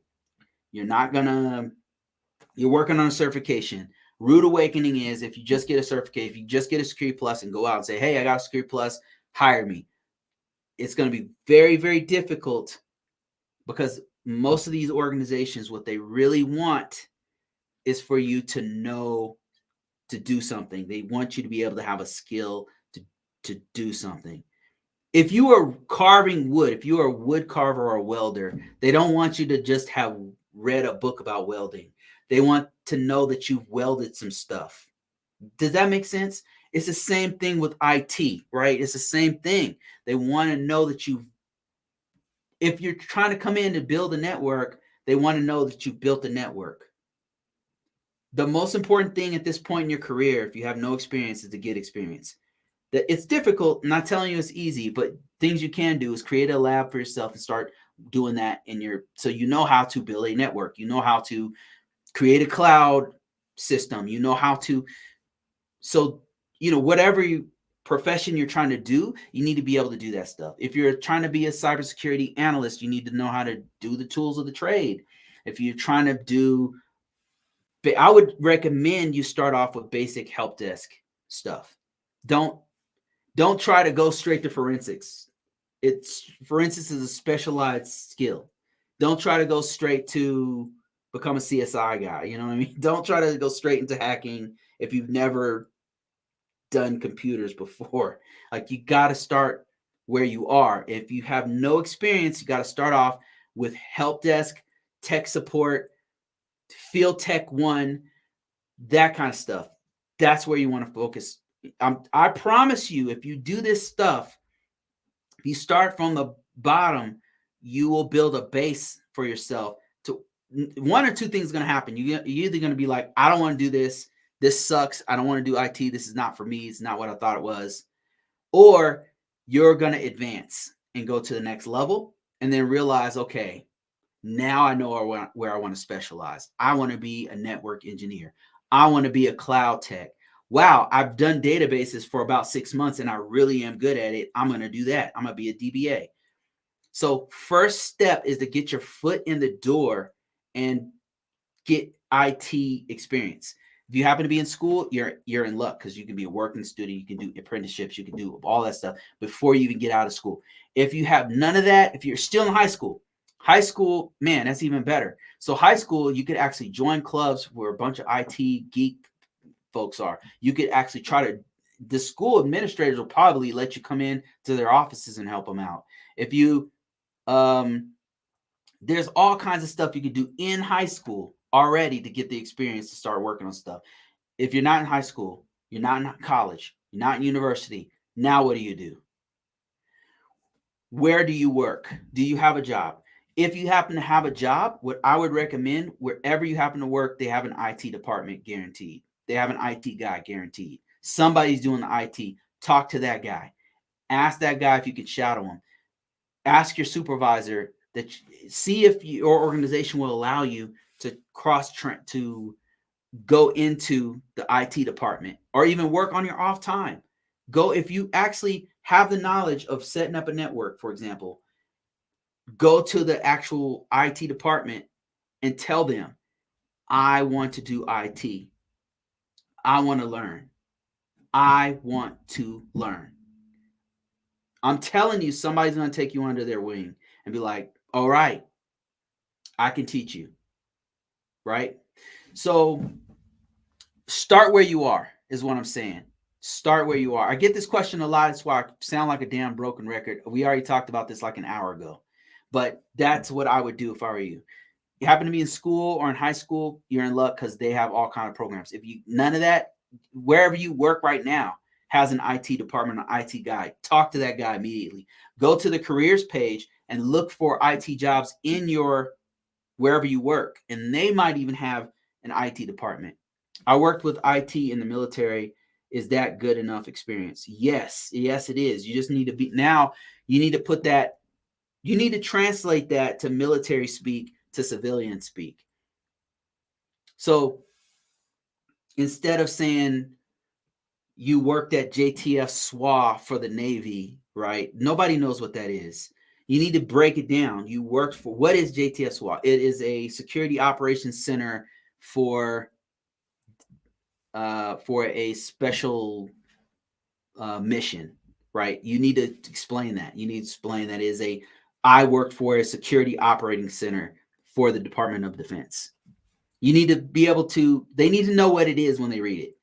If it's just a bunch of acronyms, they're not going to understand. Hell, when I read a Navy person's resume, I don't understand what they're saying. Like there's so many things in there. I'm an Air Force guy. When I read a Navy one, I don't even understand it. So you got to break it into civilian words that they'll understand. Like say what it is, not what the acronym. Don't just spell out the acronym. So yes, it is good enough for sure. Let me see. It's guaranteed that you'll get hired to say you'll get hired if you stay dedicated to the job search and networking. Yes, it's you might not get the job you want, but if you keep on looking, you keep on applying, especially for local jobs, you will find something. It may not be what you want. It probably won't be the pay you want in the beginning, but you got to start from somewhere. And I would definitely start from the company you work in now, if you work in a company.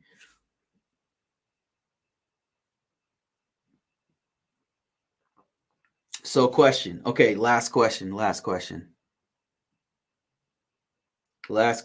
then it's been an hour and a half. I gotta bounce off this thing. How does someone get entry level cybersecurity jobs? You can find them on Dice, on LinkedIn, on all these different. Number one, you need to come to the table with some IT experience. You need to know what the hell's going on. You need to look. Cybersecurity, think of it like this. If you go to your bank, do you want a teller who just read a book on banks? Or do you want somebody who's been a teller before to handle your money? Companies need somebody they can trust to handle vulnerabilities on their network or on their systems, right? You're dealing with serious information. You're dealing with their livelihood. They can't just trust anyone. So that being said, you can find entry level cybersecurity jobs, but entry level does not mean zero experience. They usually mean like 1 year of experience. I'm telling you, if you look at the resumes, it usually means 1 year of experience or 6 months of experience, something in IT itself. So what I'm trying to tell you is look for jobs for entry level IT first.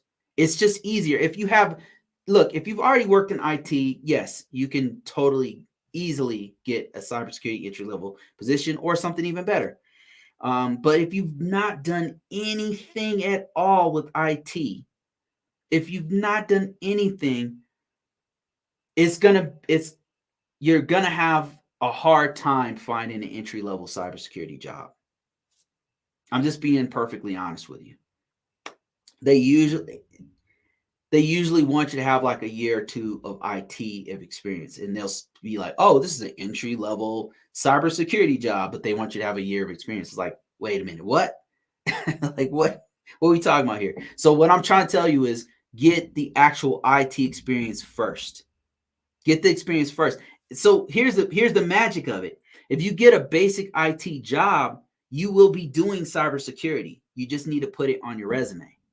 You will be doing cybersecurity. Whenever you update the patches on a system, that's cybersecurity. Whenever you turn on the logs, you monitor the logs, you write a document for a work instruction, all that stuff, cybersecurity. They don't talk about that. Everybody says, "Oh, it's just hacking." You got to know how to use Kali Linux. You got to know how to use Nmap. No, you don't have to know that stuff. It's a very broad field. It includes many different aspects of protecting the whole infrastructure of your organization. It's not just hacking. It's not just pen testing. It's many different things. It's a huge umbrella, and I don't know why more people don't talk about it, to be honest. Oh, they'll say, "Oh, it's GRC. That's not cybersecurity. It's information security." Look, call it what you want. Call it what you want. I will use whatever language you want to use, but protecting the infrastructure of an organization includes more than just pen testing. Am I right or am I wrong? Okay, let me see. Somebody said the company I work for doesn't exist anymore, so I don't put that on my resume. Did you do IT in that? Did you do IT in that old job? If you did IT in that job, I would definitely rest. There's Dude, oh man, you gotta put that on your resume. Like, there's tons of organizations that I work for that no longer exist, or they changed their damn name or something. You need to put that on your resume, man. You gotta put that on your resume, man. Come on. It can't be verified though. It doesn't matter. Put it on your resume. Put it on your resume. So you look. Okay, I'll give you a real world example. Okay. I'll use actual companies I work for. I work for a company called oh man, there's a couple that this happened to. One of the most complex one was I worked for a company called HP. HP, I'm sure you've heard of it. HP had a branch called HPE. I don't even know if this still exists anymore. It's HP, Hewlett Packard changed their name to HP, and then HP had this branch called HPE, which was I don't know what the E, can't remember what the E stands for. Oh my gosh, something's wrong with me. So they had HPE Enterprise, HP Enterprise. That's what it was. So HP Enterprise broke. Yeah, thanks, Sea Turtle. I appreciate that. So HP Enterprise broke into. They had a spin merge into three different flipping companies. Right. It was very confusing and very. It was very confusing. It's been it's broken into like 3-4 parts. It's spun into this merged with this other company called, I can't remember, Pursing or something. I can't remember. Then they broke off into another one called DXC, and then they had another one, right? They had one that was still existing. Yeah, okay, this guy knows what I'm talking about. DXC, PH, and HPE, and actually they had another one. There was another one. All of us went to the win. All of the employees went to the win. Like, one group went to DXC, one went to the Pursing, one went to HPE, stayed in HP. One, like, we all went our separate ways. What do you do with your resume? Here's the magic of it. The one I was in, DXC, broke into another company. How do I explain this? All this happened within a year and a half. Within a year and a half, I was in 4 different companies. How do I put this onto my resume? And this was really good experience. I was working for a large federal organization, like a very large federal organization. There's no way I wasn't putting that on my resume. There's no way in hell I wasn't putting that on my resume. But how do I put it on there if I work for 4 different damn companies? There's a couple ways you can approach it. So I could put the actual name of the federal contract we were on, or I could put all 4 organizations. So I tried both of those. When I tried, I put it in as like the first one was HP, and that one was 6 months, and then the next one was HPE, and that one was for 6 months, and then the last 2 were DXE, and I broke them down by order of when I was in those companies. So one was 6 months, one was like a year, one was like 3 months, and one was X months, whatever. So the problem with that was that every time I go to an interview, they'd be like, "Hey, it looks like you worked for 3 different companies within a year. Like, what's going on with that?" Because they didn't want me bouncing around, right? They want to see that you're solid, that you're not just trying to bounce from company. That does become a factor, and it was for me. Every time I went to an interview, they asked me that, and I'm sure it eliminated some people from even talking to me, but I would just explain it to them. But what I started doing after they kept asking me questions is I would just merge it all into I work for X organization. That's what I started doing. I work for X court organization, and I put the time frame for all of those companies. My point is with all of this is that you got to mention it on your resume. You have to, that's your experience. You have to. Can they verify it? No, they can't verify that. I mean, well, yeah, they could go back and trace that DXE turned to this company and this company. And for reference, what I did was I referenced somebody who I worked with at the time. I worked with, like, there was a coworker I still had contact with, or who was on LinkedIn, and they could just contact that person. And I call that person and say, "Hey, man, like, I've got a job interview. They're trying to verify. I hope you don't mind. Is it okay if I put you on as a reference?" And normally, like, "Yeah, man, cool. It's all good." So you want to tell the person you worked with first, before you do that. But that's how you do it, man.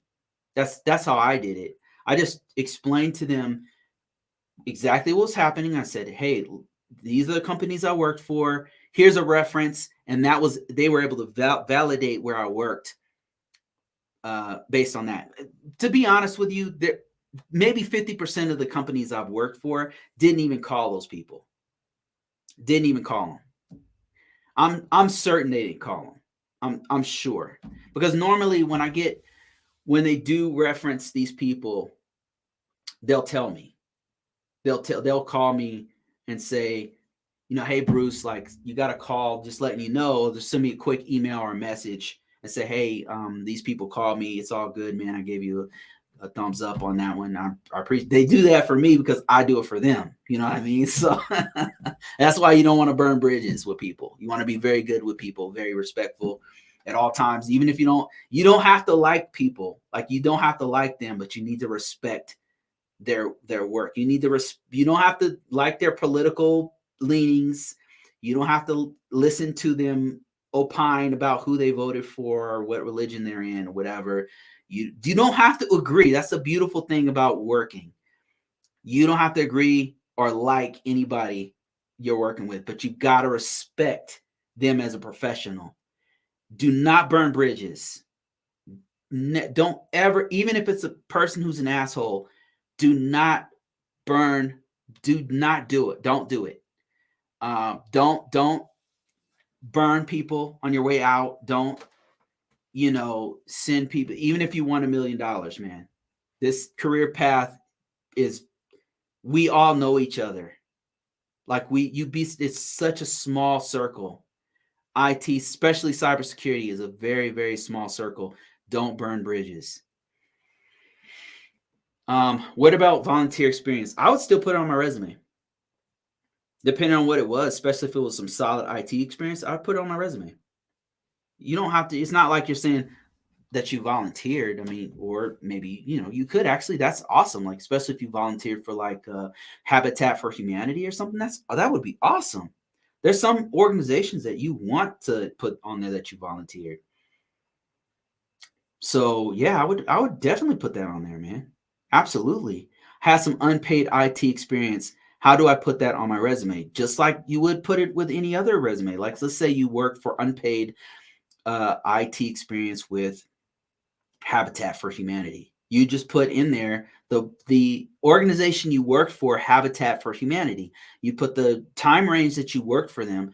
You don't necessarily have to put that you work for free. If they happen to ask it in the interview, I mean, I would tell them.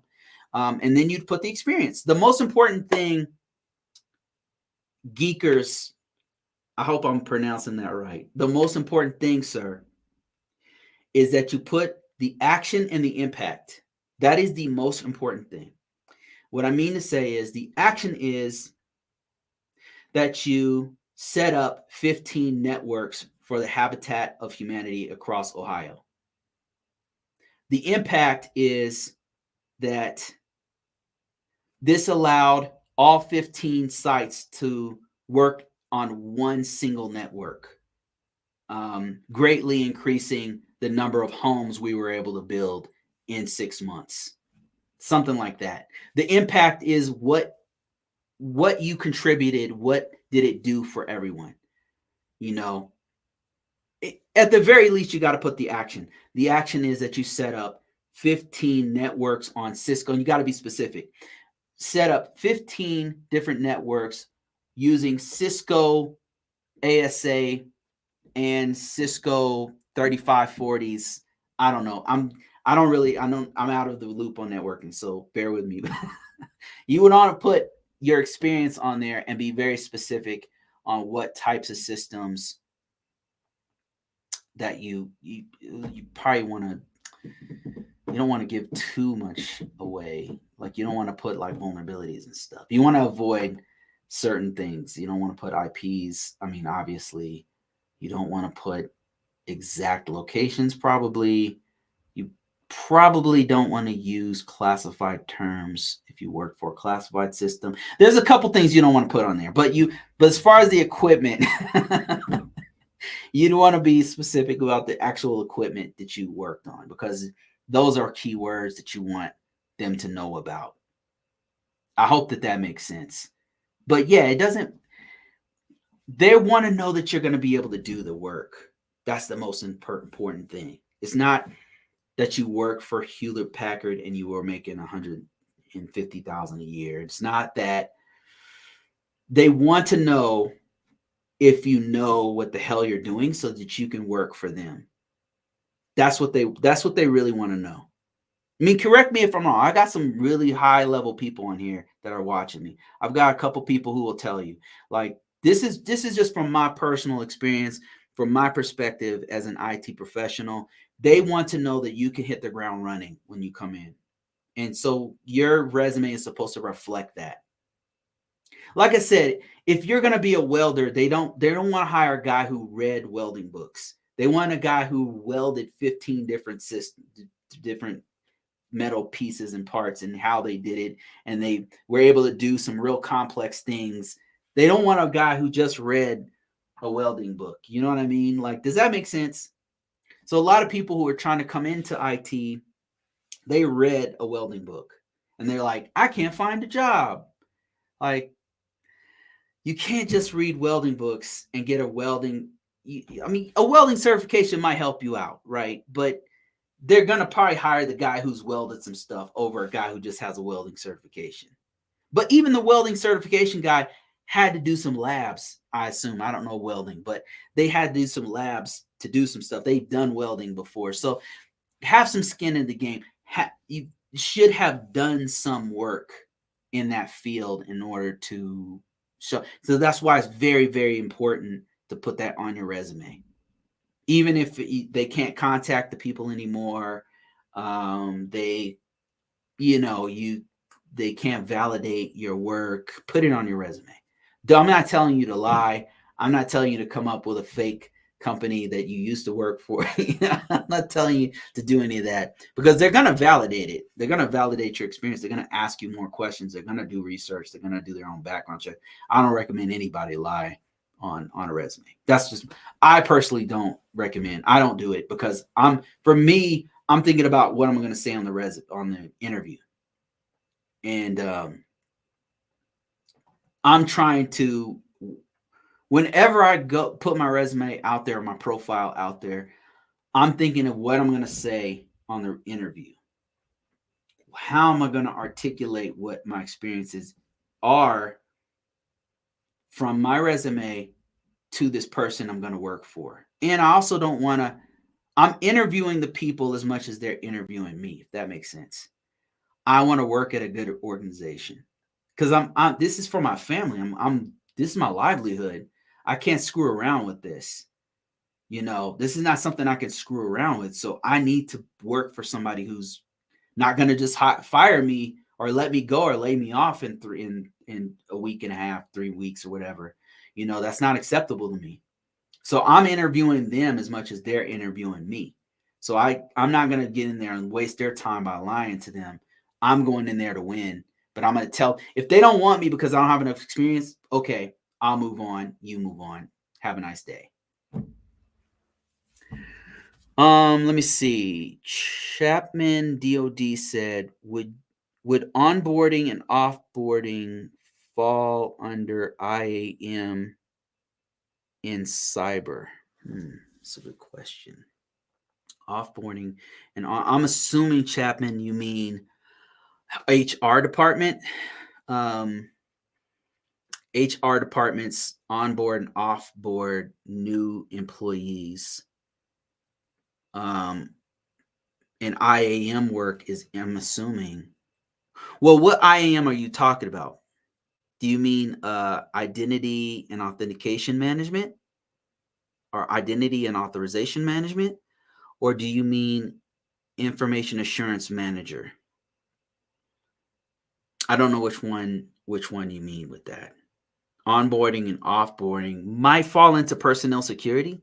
You might be able to get away with that one. You could probably wordsmith it to where it has something to do with that, especially if your onboarding process dealt with screening. That's kind of cybersecurity stuff, sort of. Depends on what job you're trying to do. As far as identity access management, I don't think it would fall into identity access management. I don't think so. That'd be a stretch. I think I wouldn't know how to word that in a way that would allow you to see that as a, yeah, I don't think so. Identity and access management. Okay. No, I don't think, well, it depends on the onboarding process. Like, does your onboarding process include creating the username and password? Yeah, I suppose, like, if the onboarding process, if you were a part of the onboarding process and you were okay, you said because you are creating a user account, then yes. So identity and access management, that's not I'm not a subject matter expert on that, but it identity and access management includes making the unique user ID and then making sure that the person can authenticate with that new account. So yes, you just need to word it in such a way that you are including what I would do is I would include the number of people I've onboarded and the number of people who I've created accounts for. So let's say, I would say, successfully created 500 user accounts for privileged and standard users across the enterprise. I'd say something like that as an action. So that shows the level, that shows that you could also include like what platform you use on Active Directory. So that shows what system you use, Active Directory. So they're going to see, okay, this guy knows Active Directory. It shows that you know how to create accounts. You've done it many, many times. So you'll be able to hit the ground running with that. And then you could say, as a impact statement, is that you were instrumental in the onboarding process for X organization. Something like that's not much of an impact, but you could say something like that. Or you could say,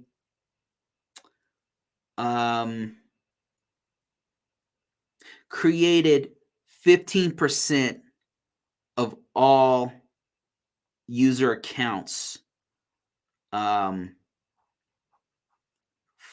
It's created 15% of all user accounts for the organization as an impact. So yes, onboarding, if you're creating accounts, you just need to articulate what you did. Like, you just need to explain to them how many accounts you created. You probably should put in there what system you used, Active Directory, whatever it was. And you should also put in what was the impact to the organization. And you could also add that it was multi-factor authentication, that you made sure that all the passwords had a certain level of complexity in there, right? You want to stuff as many actions in there as possible, so that they can see what you've done and what you've been exposed to and what you'll be able to do for that organization once you get there. You'll be able to put as many keywords in there as possible. Keywords would be username and password, multi-factor authentication, Microsoft Active Directory, PAM, Red Hat PAM, OKTA, MTA, yeah, stuff like that. Whatever system you use, those are keywords you want to put in there. So I hope that helps. You definitely want to put that on your resume. Super important. Super important. That's a fundamental best practice that's used in almost every organization. Has some form of identity and access management.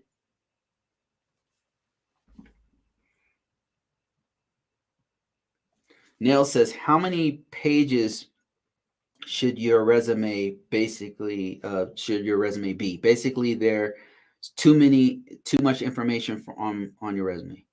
Basically, is there too much resume on your resume? Nails, what I do is I try to keep it down to like one page. I do two different versions of my resume. I do two different versions per type of resume. So check this out. So what I'll do is I've got two different skill sets, right, that I can really get money on. So one of them is information system security officer work. I've been doing it a really long time, and it pays well. So that's one whole separate resume. Then I have one for cybersecurity analyst work. Those are two separate resumes. And what I do is on one, I highlight all the IT, the information system security officer stuff. And on the other one, I highlight all the cybersecurity analyst work. They are different career paths. So that allows me to strip down all the stuff that wouldn't be important. ISO stuff, information system security officer stuff, wouldn't necessarily need to know Nmap or ArcSight or any of that stuff. I just don't even put that in there.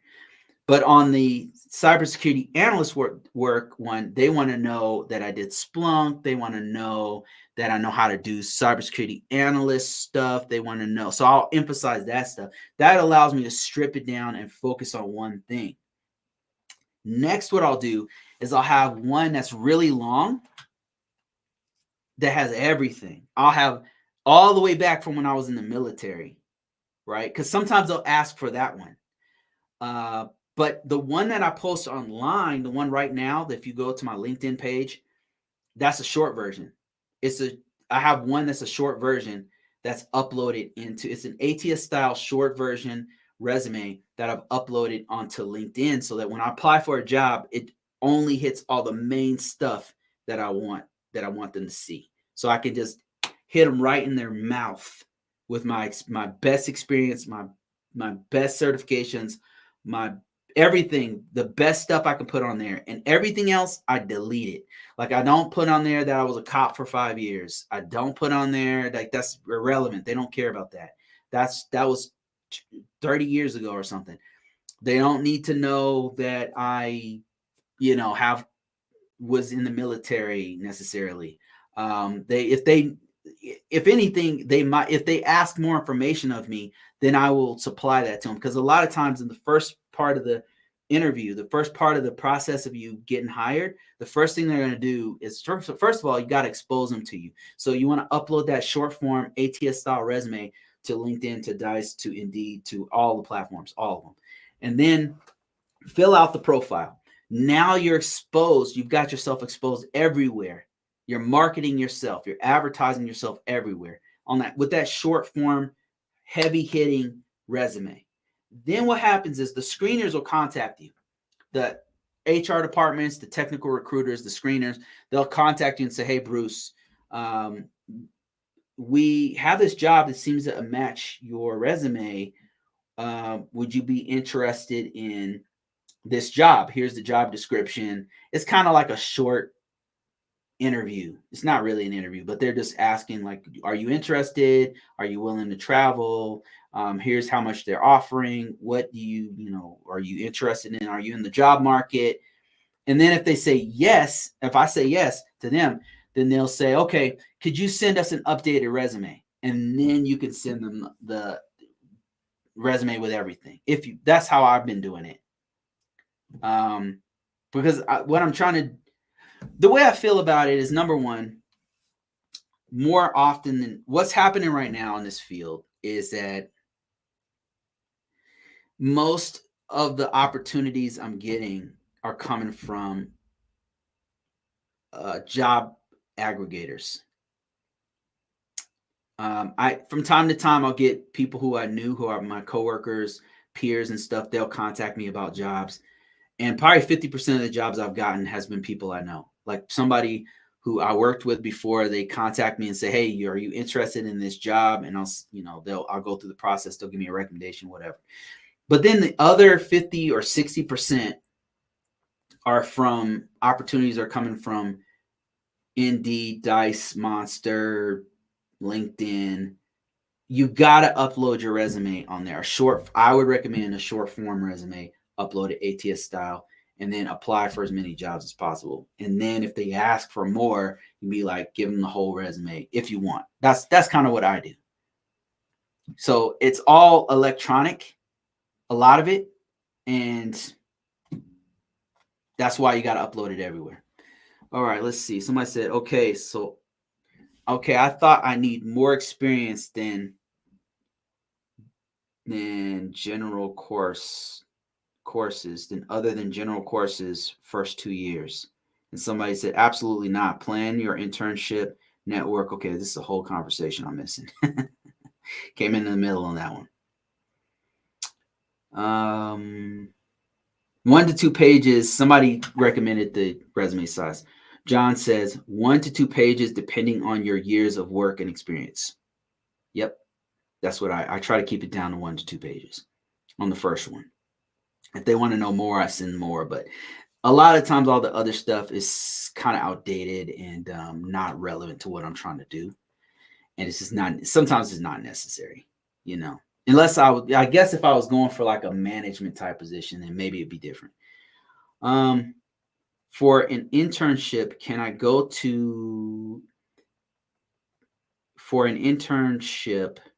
go after my second year of college? And then somebody is answering this. They said, Black, you should intern every year of college if possible. Sound advice.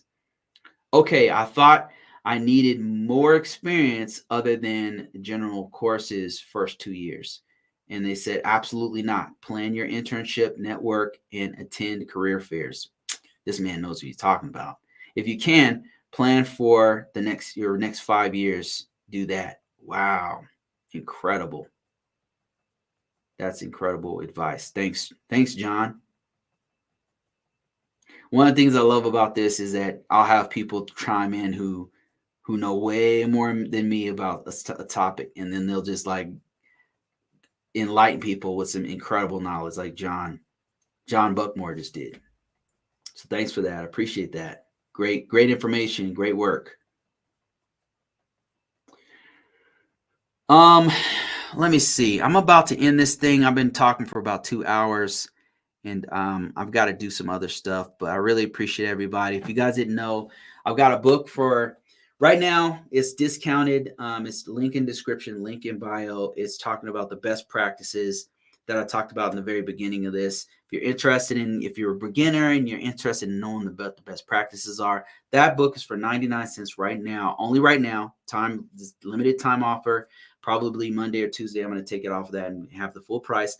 But it's just going through the best security practices that you need to know in this field.